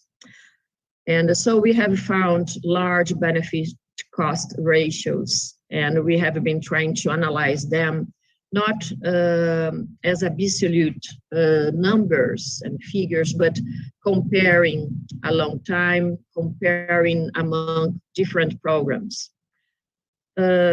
Just to give you an example, we had the opportunity to analyze the avian influenza program, a program that tried to prevent the entrance of avian influenza in Brazil. We have been analyzing also the foot and mouth disease program, and even the last big change in the program when we decided to start quitting the vaccination. We had a lot of analysis on this program, and we built some scenarios. We also analyzed the brucellosis and the tuberculosis program, official program in Brazil. And more recently, we have been working, evaluating the status of the national program of equids health in Brazil. And of course, when we compare studies, we can develop related to bovines disease compared to, for example, equines, horses diseases. It's much more easier to work with bovines diseases, of course, because we have better database on bovines sanitary issues, and also on bovines as an economic sector for Brazil. So because of this caveats in the databases, not only the economic databases, but also the epidemiological databases, the scarcity of some studies in veterinarian, from the veterinarian areas, for example, trying to identify the losses of productivity that horses or bovines face when they are sick. Despite all this scarcity of information, we still can develop some analysis, and we can try to interpret and to help policymakers to take better decisions. And it's also worth mentioning that the studies we have been developing about risk analysis of imports in the airports, particularly in the airports. I think it's interesting to comment that we have at CEPEA, we had access to information from airports and cargoes coming from airports, and the kind of non-compliance some of these cargoes had. And this provided us a very interesting database to work better with risk analysis using artificial intelligence tools. And so we are quite sure that if we have access, a broader access to this kind of information, the university, the academia could help much better the policymakers in making new designs of risk assessment and risk management tools in order to provide not only more efficiency in terms of the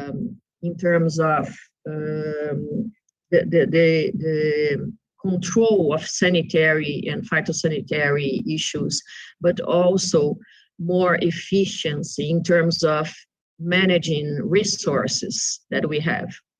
Everybody knows in Brazil that little by little we face reduction in our budgets, in having and contracting and employment of more people in this area, in the public sector. So we have to work better with artificial intelligence, with databases, in order to take advantage of the risk analysis tools we already know, but that we are not really being applied in a broad way in Brazil, not yet.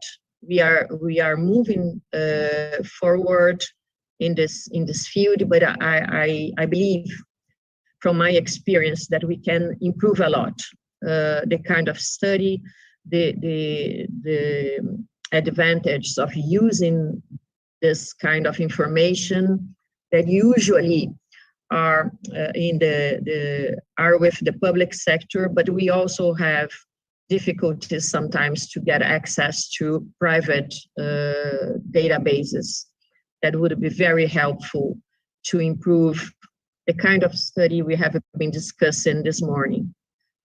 I also would like I can assure, considering also our experience, is that the epidemiologists and governmental agencies might provide more detailed information on the status of diseases and programs, and their projections on evolution for the following years. If we could have that, agricultural economists like me, we could advance more quickly in applying these tools I have commented about. Speaking a little bit more on what I consider the greatest challenge in order to move forward in this field of research in Brazil, I would like to add some points about the database relevance. Professor Rushton highlighted that we have to get a baseline in order to work on this kind of studies. And I would say that in Brazil, before discussing the baseline, we still have a lot of challenges to establish, to have a picture, a more effective and real picture of the current status of the sanitary situation for several sectors and for several diseases and pest situation in Brazil. So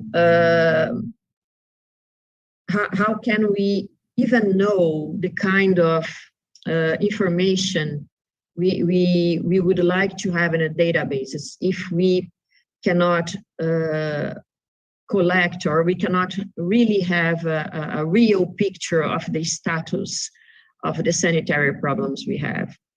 So, and then the challenge is not only in terms of databases on epidemiological information, but also the challenges we face in order to have information on public costs to run the official programs. It was also mentioned before the complexity of the production systems in Brazil, but we also have to deal with the complexity of having 27 states. And so we have, of course, the federal programs as general programs, general rules, establishing general rules in terms of sanitary programs in Brazil. But then we have 27 states with some room to implement the sanitary, the animal health programs. And so we need not only information about the costs of official programs in terms of federal budget, but we also have to get information about the costs for states to run the animal health programs. And in addition to this particular challenge in terms of economic information, we also have a huge heterogeneity in terms of prevalence, incidence of diseases, and we very often when we start analyzing a disease like brucellosis, for example, and we need, as economists, we need to know what is the prevalence of the disease in Brazil, in the different states. We have to get this information, even to try, not only to try to build the baseline, the epidemiological baseline, but also in order to establish the different scenarios and what could be if we had different ways and policies to interfere in that baseline. So we face challenges as agricultural economists to get information from the epidemiology, and sometimes we get information for one state that is more recent, but then we how to compare and how to discuss a policy, a general policy, if for other states we have an older information about the prevalence or the incidence of those diseases. So this is the kind of reality we face, and in terms of economic databases and also epidemiological databases. So, so besides the individual information, another difficulty we faced in the last 15 years to deal with this kind of study is that sometimes we do not need not only the individual information, but we would need that this information coming from 27 states, it should be integrated, harmonized. And so why am I commenting about these challenges? Because again, in order to build a baseline, in order to build different scenarios of intervention, in order to discuss the economic impacts or the economic importance of having a surveillance system, One Health system, we need to establish the basic scenario, and the basic scenario is to define what is the current status in terms of economic and in terms of epidemiological aspects. And then we can move forward to establish the baseline and to establish scenarios, alternative scenarios. Finally, what I would like, my last point before going to the discussion, what I would like to emphasize is that despite the fact that all of us, we would like to get this benefit cost ratios, or even the results of a cost effectiveness analysis. It's very important. That's the way, that's the kind of language that policymakers, that the Minister of Finance, that the secretaries of state, of finance secretary of states, that's the kind of information they love. and to make their points and to take their solutions and their resolutions. Despite of that, we in the case of Brazil, I think we still could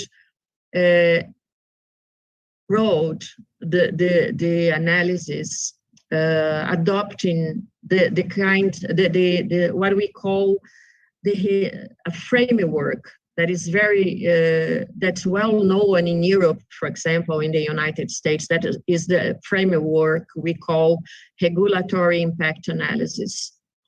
The regulatory impact analysis is a broad. Actually, first of all, it's a transparency tool to help policymakers. When we have a policy that has a potential to impact the economy, the society, trade, or the public sector, we should.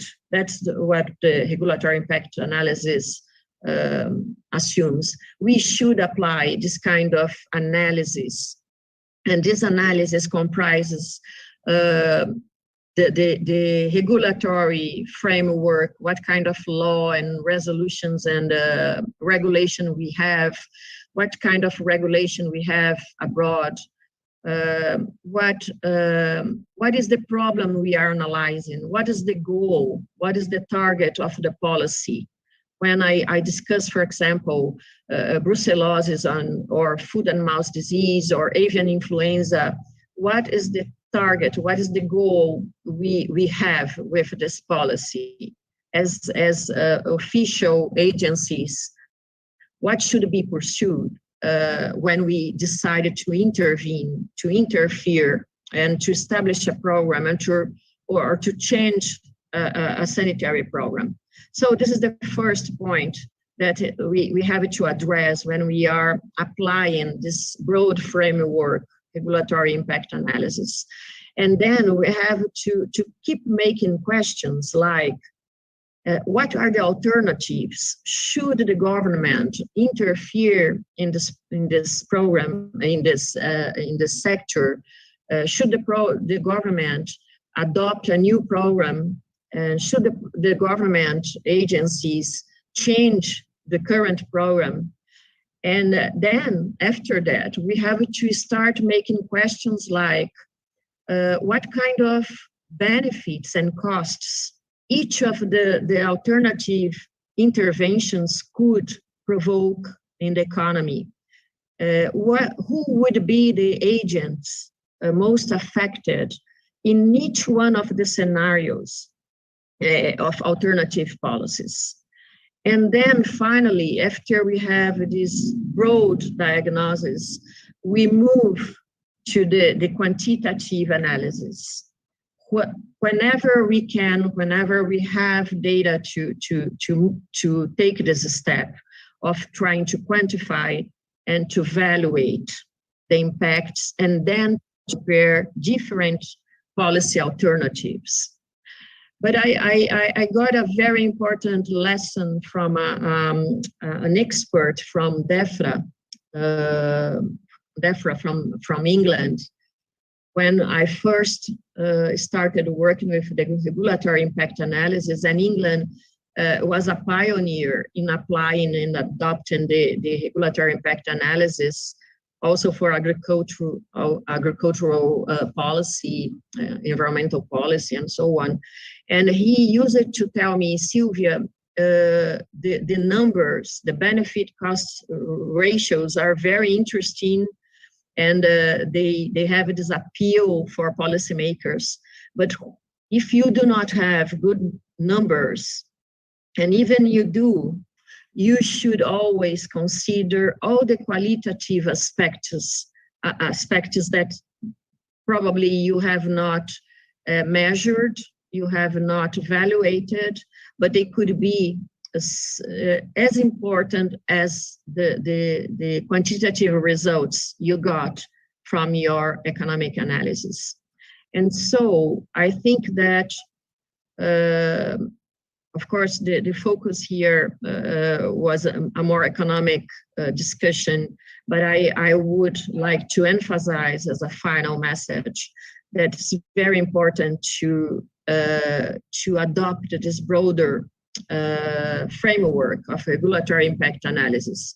And little by little, as the databases improve, as we got more integration between academia and policymakers and private sectors, then we can improve our quantification in economic analysis. But while we do not have this utopia, I would say that so far it's almost an utopia. I would say that we should keep working, but we should not minimize the relevance of qualitative aspects in this kind of evaluation we have been discussing this morning. So that were my first comments. I would like also to say that both presentations were very interesting, and I am sure that now we can advance in discussion, taking some questions from the audience. Vitor, I don't know if you have. Hi. Yeah, thank you. So Sylvia, we have one single question from the audience. It's very specific, so I would like to leave it to a later stage. I have a couple of points and questions I would like to raise to the speakers.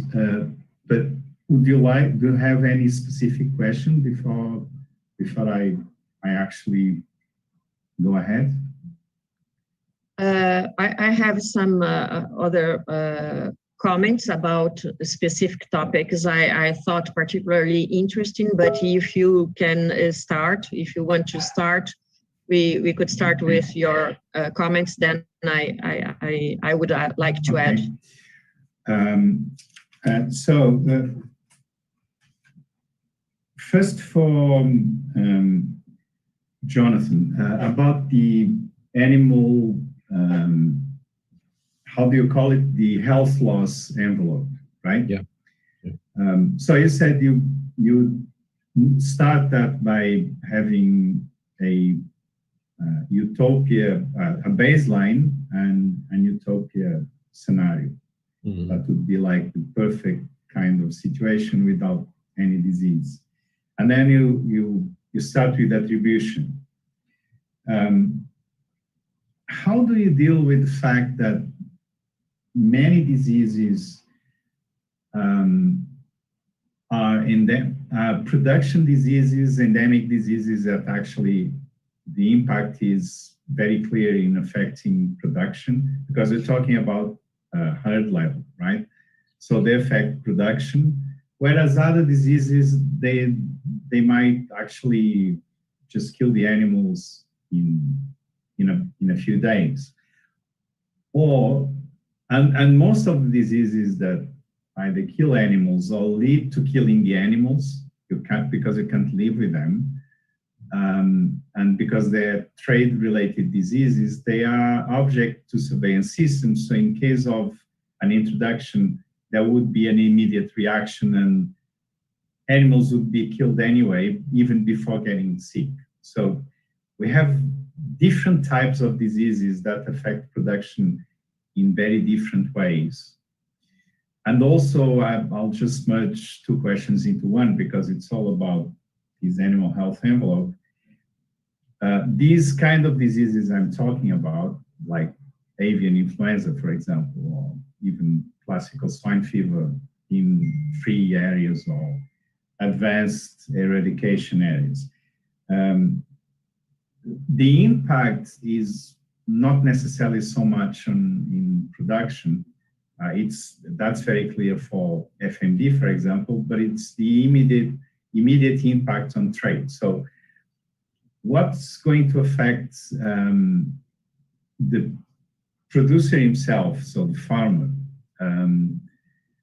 is not so much the fact that he's living with disease and that has an impact on, that lowers milk production or beef production or low fertility or whatever, is the fact that if that disease is present in that region, you wouldn't be able to sell his produce, and you would be immediately affected because of trade, because it's mostly a trade issue, right?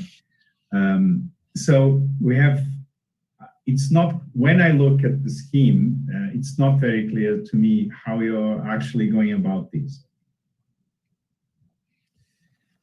So let me go back to how the UK handled what you described.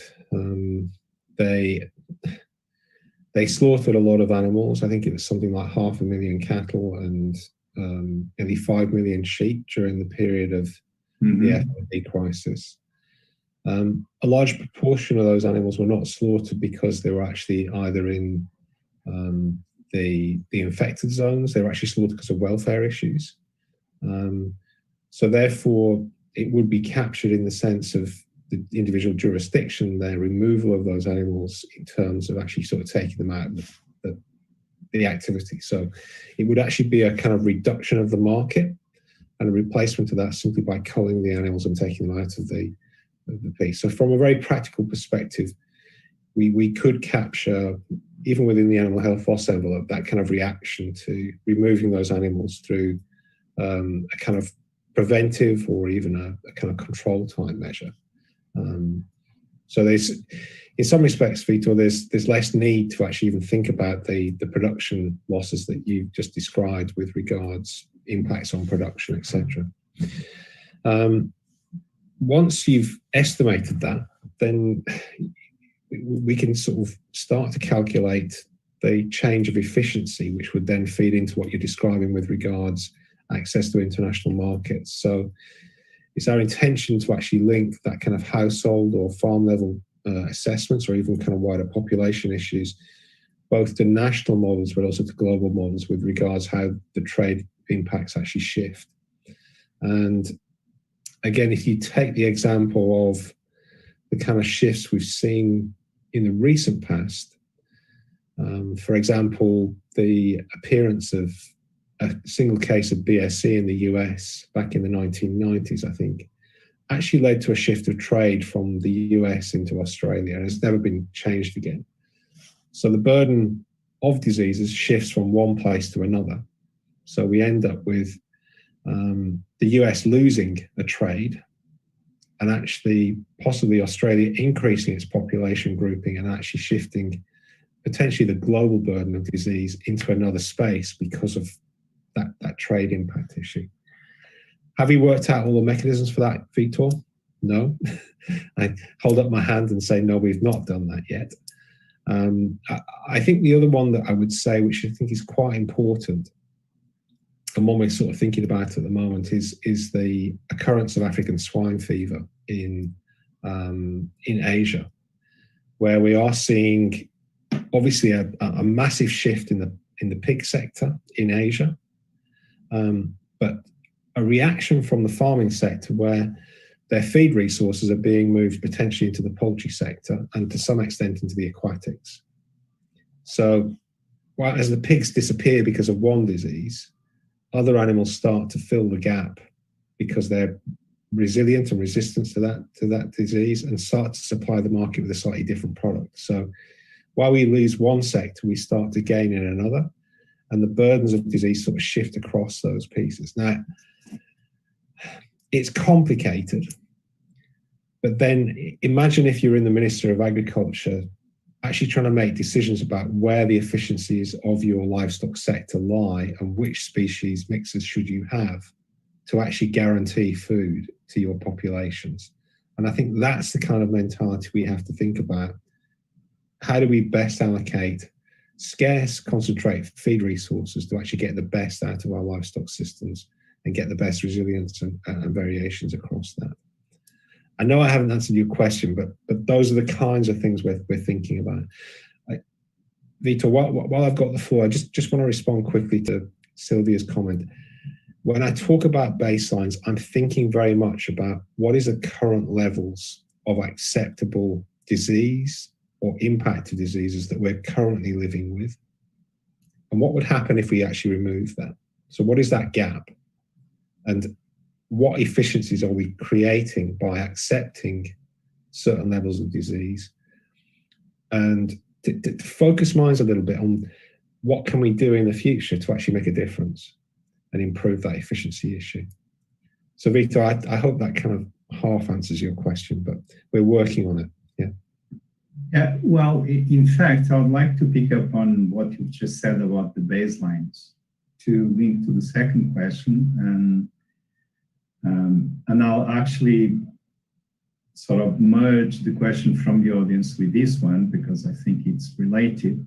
The question from the audience, from Mariana, was how can we define a threshold to determine if a program is cost effective or not, right? And the relationship of this to my question is that as you know, over the last 3 days, we've been focusing on bat-transmitted rabies and how does that impact how we run the surveillance system in cattle, in bats, and of course there's the human side. So this is actually a question for both of you, right? So it's not just for Jonathan, because this is like almost the perfect One Health issue. And in fact, it does have a One Health dimension. And it's very interesting to understand the challenges and the bottlenecks to actually make it work as a One Health issue. And the key issue that is actually most people are very passionate about it, is that traditionally the veterinary professionals have dealt with these with a very aggressive strategy for basically killing bats, right? Vampire bats. So, and this is actually not only the way it's been done over the years, it's not necessarily very effective in terms of reducing risk for production animals and for people, but it's also potentially harmful in environmental terms, right?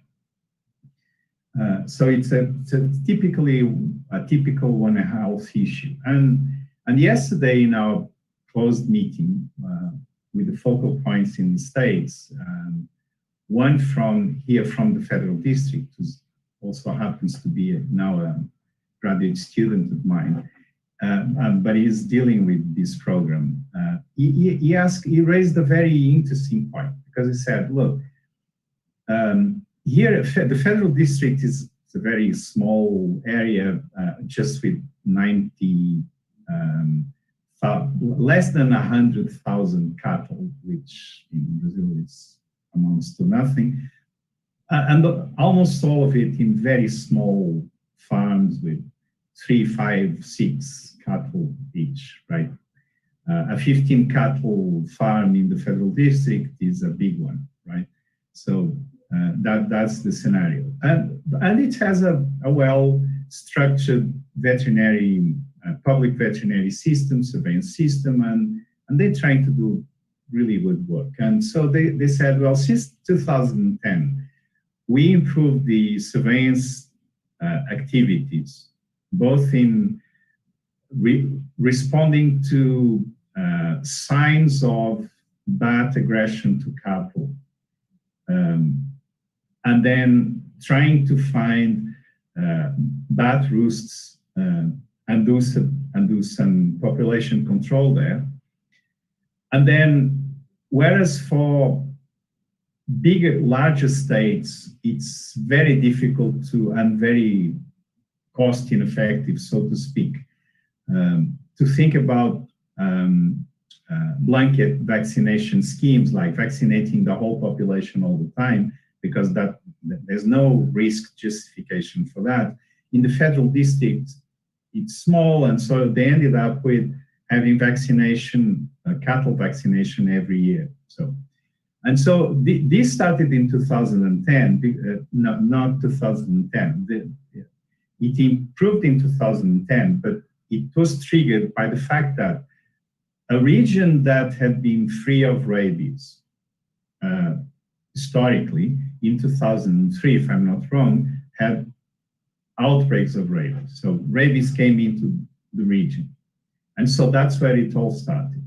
So now with this strategy, there's very few rabies cases, just sporadic rabies cases. So it's, in a way, it's a success, right? So they actually managed to prevent rabies. They managed to prevent rabies. They have almost no cases in cattle. They run the surveillance system. There's preventive vaccination, and it seems to be fine. But then there's a question: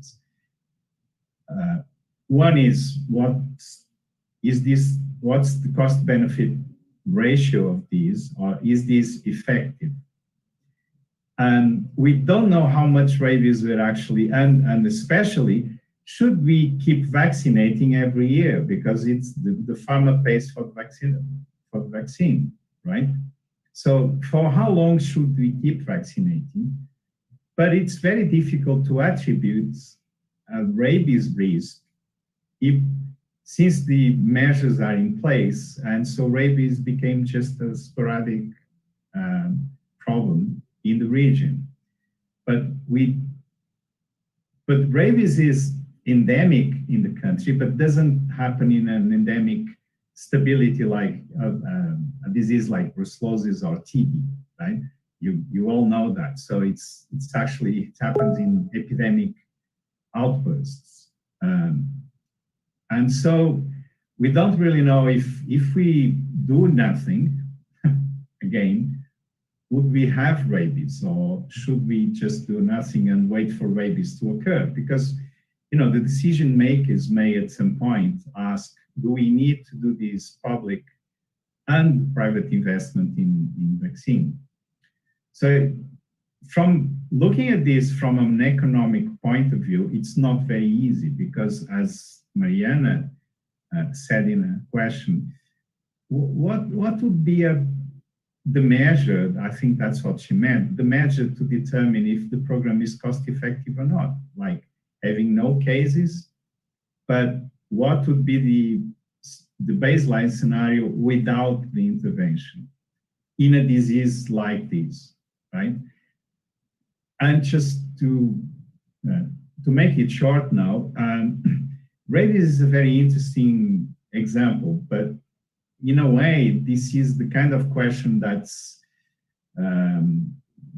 coming up for most public surveillance efforts in an exporting country like Brazil, because most of the veterinary service is now dealing with surveillance of diseases that aren't here, like that have been eradicated, like foot and mouth disease, avian influenza, classical swine fever in most of the country, and so on. And so then people need to know, until when should I have an investment in pathogen-specific surveillance? If I haven't had an outbreak of classical swine fever, for example, for 30 years, most of the states focus their surveillance of CSF, of swine surveillance in CSF, despite the fact that it's been 30 years since the last break occurred. They could actually be considered now by the OIE historically free. And so from the point of view of the OIE, they wouldn't need to have specific surveillance for CSF, just general surveillance for that particular production system, right? But then when you look at the economics of that, in that case, it's all about trade.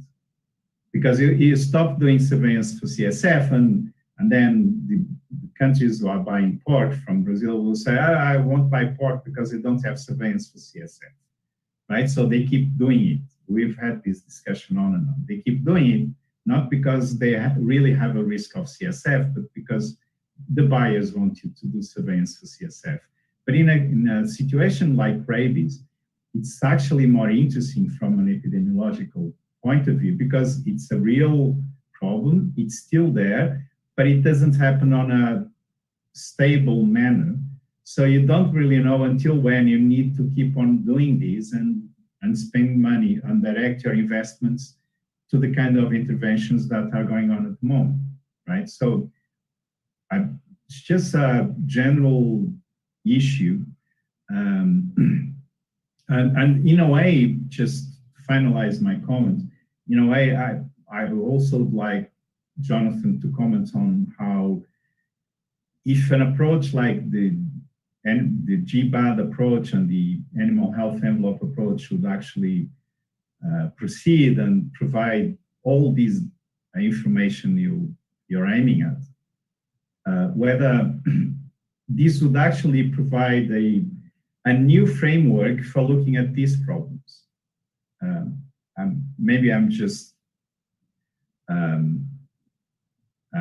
it's probably an utopia, this is probably an utopia scenario, but maybe if you have these a proper framework for looking at these things in its economic perspective, maybe it would be easier to decide on these kind of things, but let's down to earth. And so I would appreciate if you could provide some inputs and some comments on this.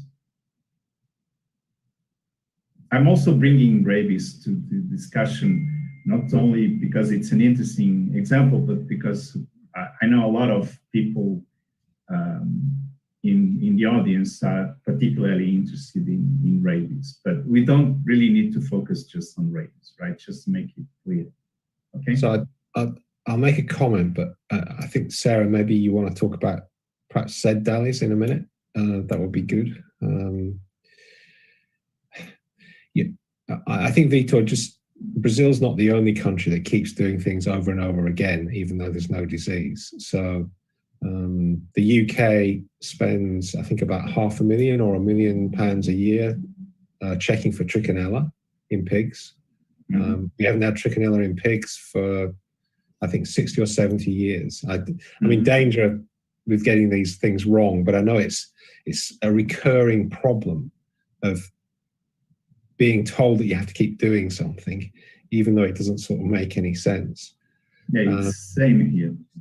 And I think that what I would like to see in the future is that we actually take a perspective of the health and welfare of the animal, and we understand a little bit better about which are the major diseases that are problematic, whether we've got nutrition and water issues, whether we've got injuries and accidents and predation issues.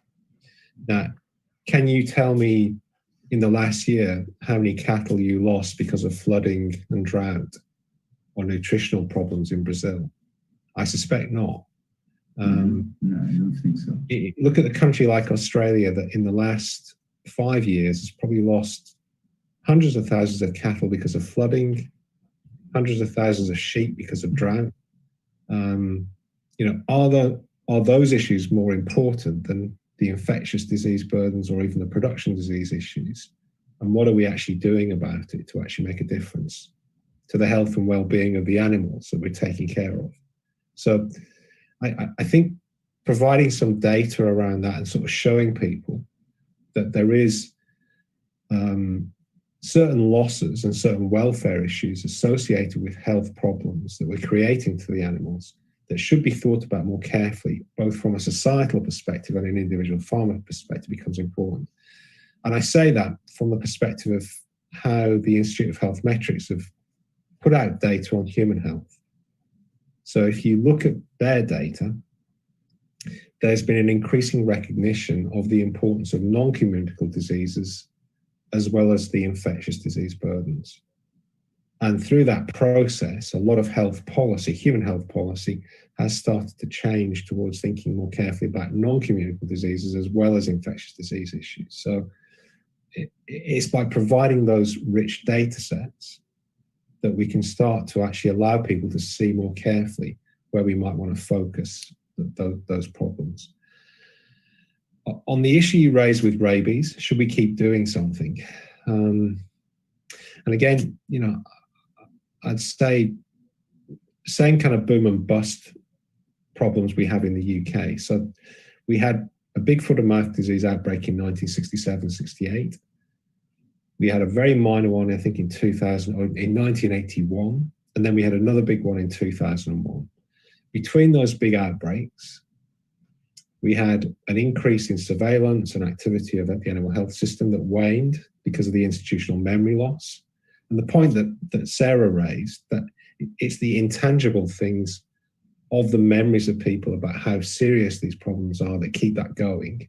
But as soon as you start to lose staff who've got that institutional memory, then people start to relax. So when we had foot and mouth disease diagnosed in 2001, people didn't recognize it. It was picked up quite slowly. People didn't understand the dangers of animal movement, and we had a big outbreak. So how do you stop that? Vito, I don't know the answer to that. I mean, we run simulation activities to try and improve our awareness, our response to things. You're about to go into that unpleasant area where you're going to start dropping vaccination across different parts of the country for foot and mouth disease. And it's no good just having a dropping vaccination policy. You need to have a change of attitude on surveillance. And it's not just about checking for FMD, it's about checking for the health and welfare of your animals to make sure that FMD becomes better detected, I think. So it's a shift of attitude towards thinking about which things we're looking at in terms of problems. And then just on the very specific point with the cost effectiveness analysis, in human health, there are pretty straightforward guidelines from the World Bank that if you're doing cost effectiveness analysis, then I think it's 3 times GDP, 3 or 4 times GDP per disability adjusted life year avoided. Okay, so those are the guidelines. If you're doing cost benefit analysis, which is what you should be doing if you're doing livestock assessments, because we can put money numbers on most things, then it's the acceptable rate of return. So the internal rate of return, or it's positive net present value that we're searching for. But it depends a little bit. I mean, Sarah's touched on the issues that you can't really measure that you might want to include. But Sarah, do you want to talk a bit about the ZDALI? Because I think that's also one approach with regards to thinking about the kind of zoonoses. Sure, because I mentioned really quickly in my presentation this concept of ZDALI, which is a metric that is actually recently developed by Paul Torgerson and colleagues, including Jonathan.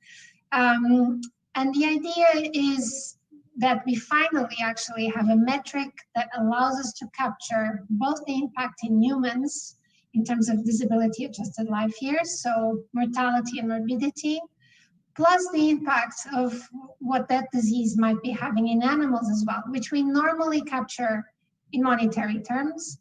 But what the author suggests is a conversion into a metric called the ALE, and then we can add ALEs with DALIs, and we get a non-monetary metric that captures the effects of certain diseases, zoonoses or not, in the two populations. So for example, in my current work, I'm actually applying ZDALIs to the effect of snake bites in both humans and in livestock. And by doing so, I'm also trying to capture cost of illness.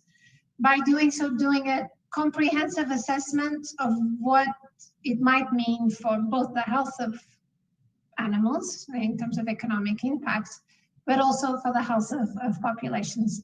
So combining those two. So it's a very useful metric to measure this. And I just wanted to add on the point of rabies surveillance. Again, it's, of course, it has the animal health dimension, but being a zoonosis, and I think it's Professor Ricardo Dias that does this point on the chat, being a surveillance, there's certainly a public health link. Being a zoonosis, there's certainly a public health link. So when we see it, and if we're gonna look at it in terms of, is it really an added value to continue such program? I would argue very much from a One Health perspective that we need to put all these potential benefits, and they need to be conceptualize and see if they're there on the balance as well. I believe Sylvia has some points too. Yes, and thank you. I would like to hear Sarah and also Jonathan thinking about two points.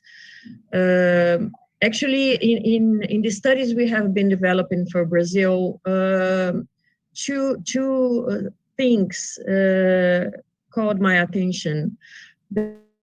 For example, in the study for Food and Mouth Disease program, we in analyzing the scenarios and even in the current system, it was necessary, at least we realized that, to consider a failure rate in terms of the surveillance system, the official surveillance system. I would say, for example, just to give you a very specific example, we have a large frontier with other countries in South America. And so we know that it's a huge task to monitor this frontier. And of course, we are subjected to failure in this surveillance system. And so I would like to know, in the cases you have already analyzed it for other countries, how did you manage that? Was this also a problem for you in modeling? And a second question is that I can tell. Yesterday I was in a meeting discussing a certain animal issue, and people were saying, okay, we have this different comprehension, different understanding from farmers in different regions about the relevance of the sanitary problem, the particular sanitary problem. And many people say, okay, there is a regulation, so we cannot consider asymmetry of information and the kind of impacts this no consciousness about the policy. But actually, when we consider Brazil, we see that there are many farmers, many people directly impacted by the policy, that they do not realize, they do not really know about the program, how they get impacted from that. They only know that sometimes they face costs, and they are angry about facing these costs. For example, costs with tests and of blood for animals. But we also know that many of them, they do not know actually the sanitary policy they should be following. And so how have you dealt with this kind of situation? Or this is not a real situation in the cases you have been working on? These are the 2 points I would like to hear from you.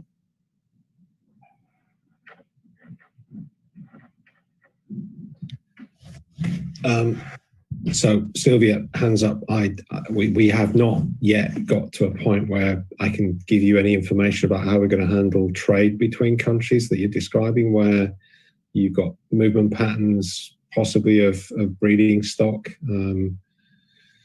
probably more likely animals that are coming into fattening units. I've done little bits of work around that kind of issue where there's trade between Mexico and the United States, different changes of movement patterns with things like TV control between Mexico and the US.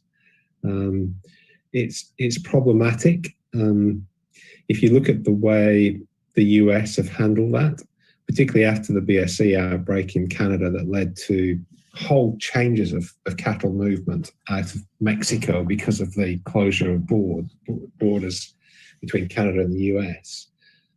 The US has simply imposed its own kind of categorization of the populations in Mexico. And it's totally ignored the the Mexican way of actually classifying tuberculosis in that sense. So being very heavy-handed and being a big country, it was able to do that. I'm not suggesting you do the same thing, but I suppose it's one way to sort of guarantee your borders and guarantee your kind of sanitary status. So it's difficult to apply. It's a long time since I've been in Bolivia, but I have been to the borders between Brazil and Bolivia, and I know that it's not an easy place to police. So how you control those movements, I think, is quite hard. I'm trying to think the other point you raised at the end. Maybe I'll ask Sarah to pick up on that. Sarah, do you want to chip in?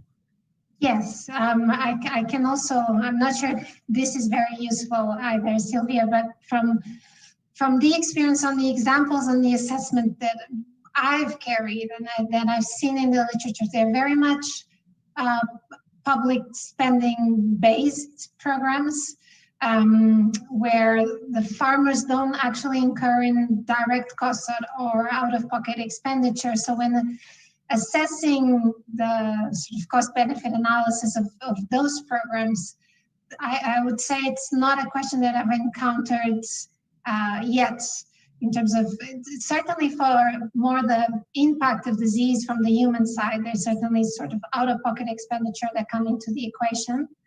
And it will be the same for animal diseases, but I have not had the experience yet of assessing a disease to which it was the farmer's contribution paying towards, for example, surveillance costs or interventions that were mostly public health based. So I haven't dealt with that yet.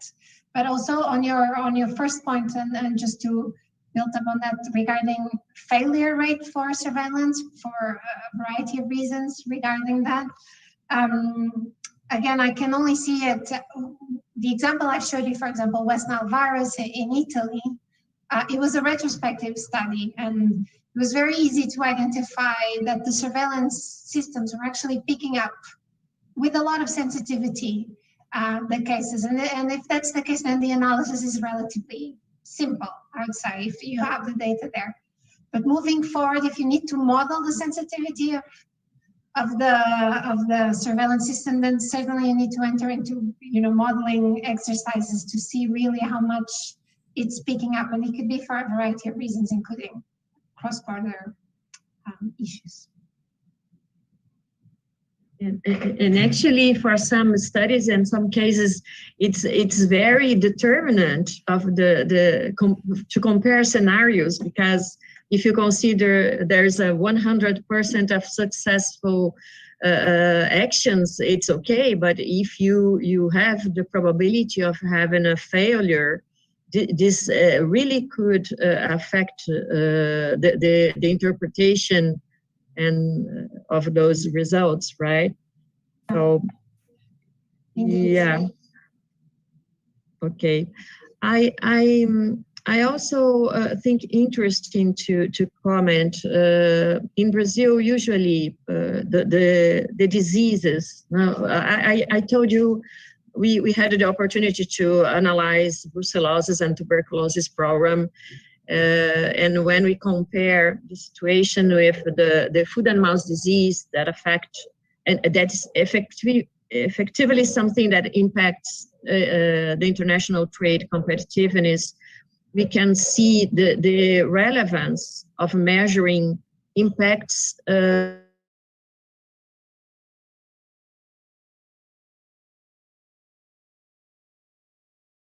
to fruit farmers from the northeast of Brazil, and they would say, okay, our fruits exports depend on the sanitary status of bovines, foot and mouth disease, because people in other countries, very often they want to know, they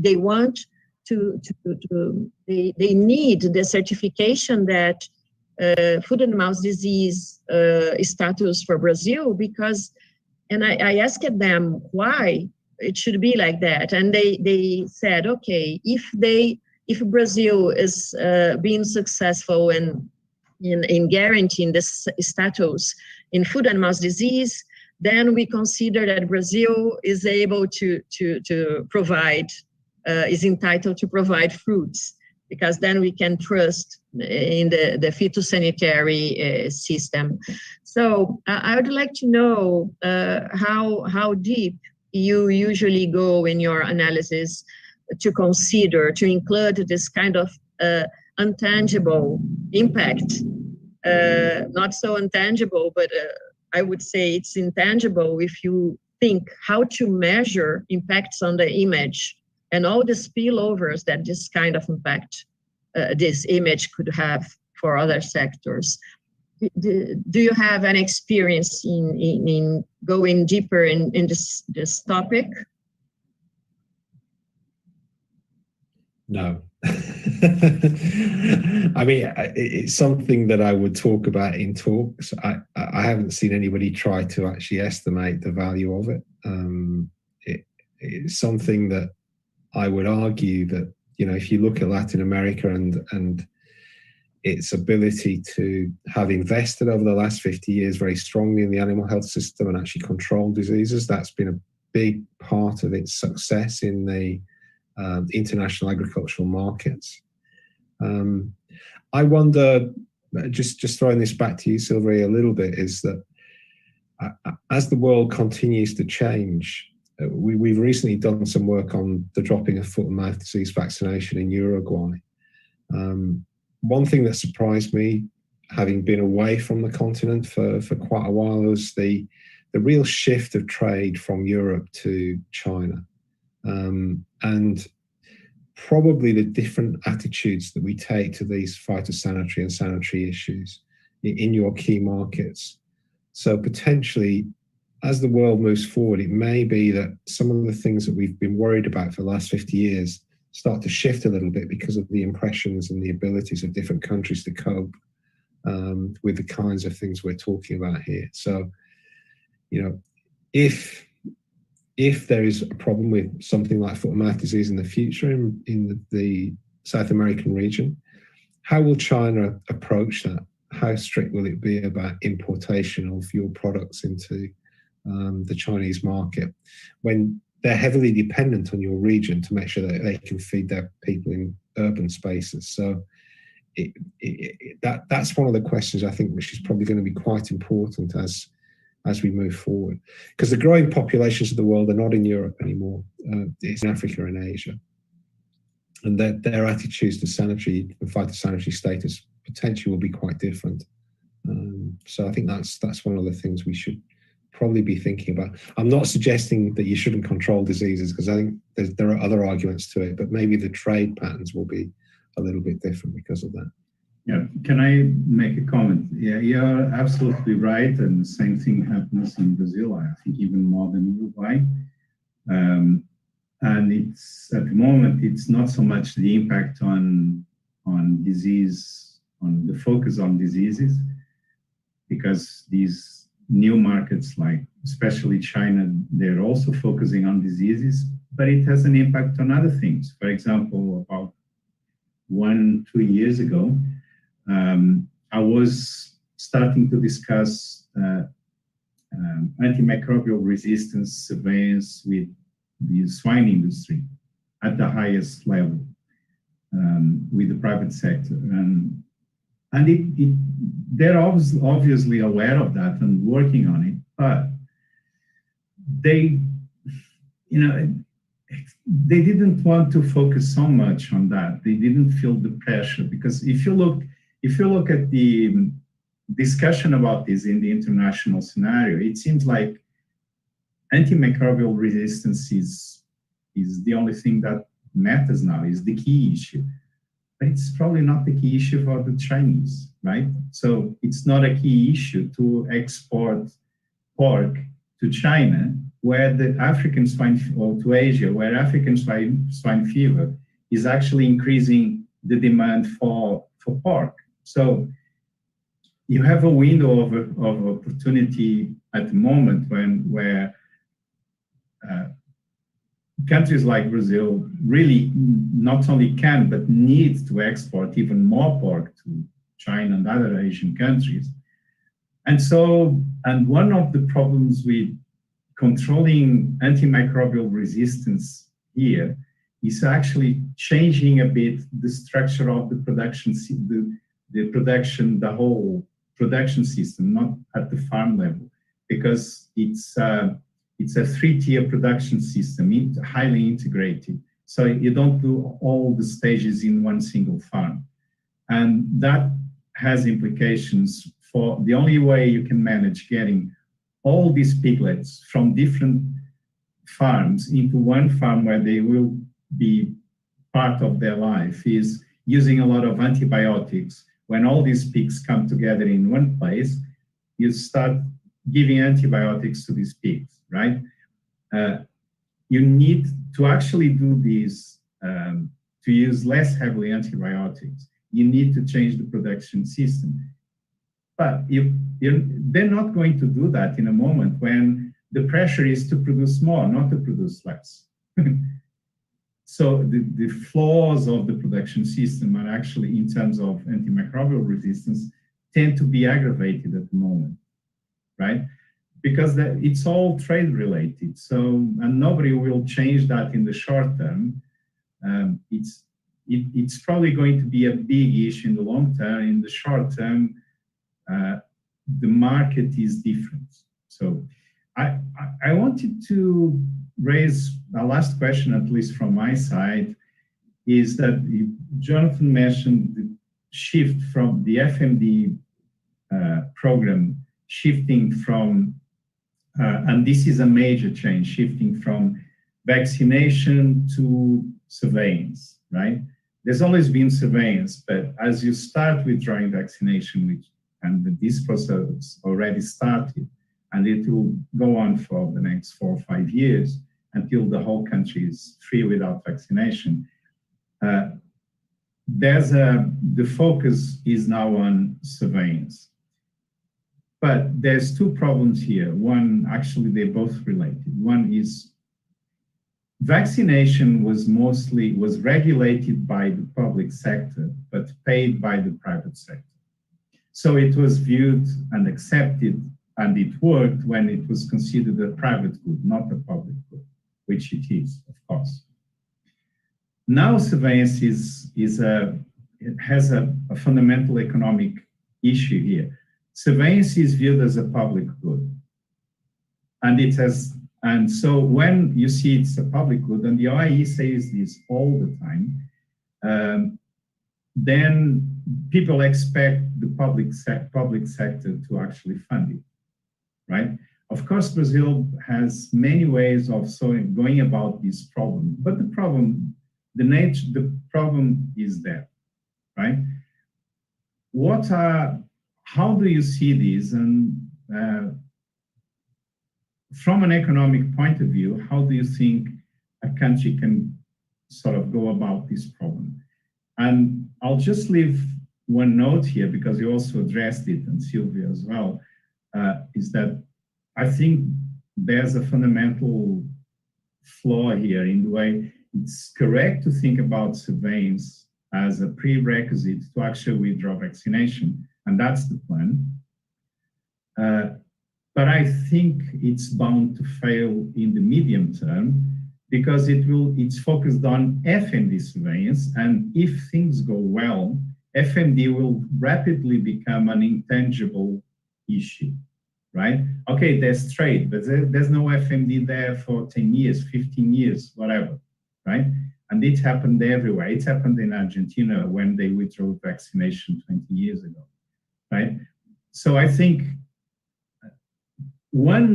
this is not about economics. One way of going about this problem would be to shift the focus of surveillance also to more tangible problems like brucellosis, TB, rabies, and other things. And the same goes for swine and poultry, and not focusing just on the trade diseases that have been eradicated. So keep the tangible thing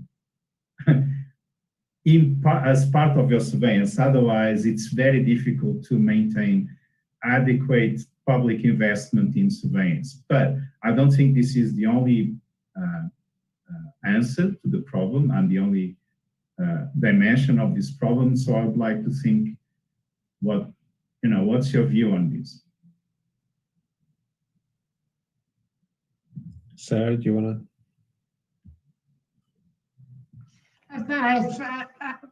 I link this again, Vitor, to one health surveillance, and in my presentation, when we conceptualize, when we started to think how to think about the added value of surveillance, of course, you need to think about all the ramifications of impact and why you are doing surveillance for a certain disease. I thought it was really interesting the point Sylvia made about this kind of side impact of the animal disease into actually plant health and the implications of that, because we're not always able to understand all the ramifications of impact, and by not understanding all the ramifications of impact, when we think about the effects of surveillance, we might also be missing really important parts of it. So I go back to the sort of the original or the basis on which I built my intervention previously, which is we understand the impact first, and then by that we understand better why we're doing things. Why are we doing surveillance? To then understand interventions. But there's always, particularly for zoonoses, and I'll stick to the zoonosis side of it, there's also always these multiple ramifications. So we should try to be as inclusive as possible. Of course, and we use that term already, it's very utopic because the demand of data for that and trying to make sure we understand all the ramifications of impact and potentially effective of surveillance might be realistic, but that would be the utopia. Anyone, we need to wrap up the meeting, but if anyone wants to say a few words, please. Vitor, can I just add to that? Yes. As we move forward, I do think it's very important that we recognize that things will emerge. So we've had BSE, we've had Schmallenberg, we've had the COVID viruses that have come out of systems. We need surveillance, but I think it needs to recognize the complexities of our livestock systems, the livestock movements, the people involved in those systems. So it needs to capture that socioeconomic element to actually understand where risk problems actually sit. Because something will emerge that will actually be spread, and those movements are actually critical in terms of both understanding the risks and actually how we respond to them. And not forgetting these systems exist to feed us. So if we end up with overly concentrated points in those food systems or problems with regards to movement of animals or livestock products, then we will have problems in the future. So I think just thinking that more carefully is going to be very important to us as we move to a less infectious population grouping, but with the emergence of other issues that are going to occur. I just want to say a big thank you to you, Vitor, for inviting me to speak today. It's been a pleasure to take part, and I hope in the future I can come back to Brazil again. So let's hope things go back to normal. Yeah, thank you. Well, in a non-pandemic state, thank you. Thank you so much, Jonathan. Thank you, Sarah, as well. It was great. And Sylvia, would you like to say something, or can we close now? We can close. I would like just to thank you for this interesting discussion and presentations. And thank you, Vitor, for the invitation to join you today. So, thanks again to all of you. And I'll now sort of switch back to Portuguese so I can sort of just wrap up and close the whole meeting. Bom, gente, muito obrigado pela participação de todos. A gente encerra aqui, já é meio-dia. E eu gostaria mais uma vez de agradecer a todo o apoio técnico, né, da Finatec, da equipe que nos esteve apoiando, dos intérpretes, tradutores, e de todos que participaram, assistindo, fazendo perguntas. Espero que tenha sido uma contribuição para que esta discussão sobre aspectos económicos da saúde animal, da saúde pública, da saúde única, ganhe uma nova dimensão no Brasil. Tá? Então, resta-me então agradecer de novo e podemos encerrar por aqui. Bom dia a todos.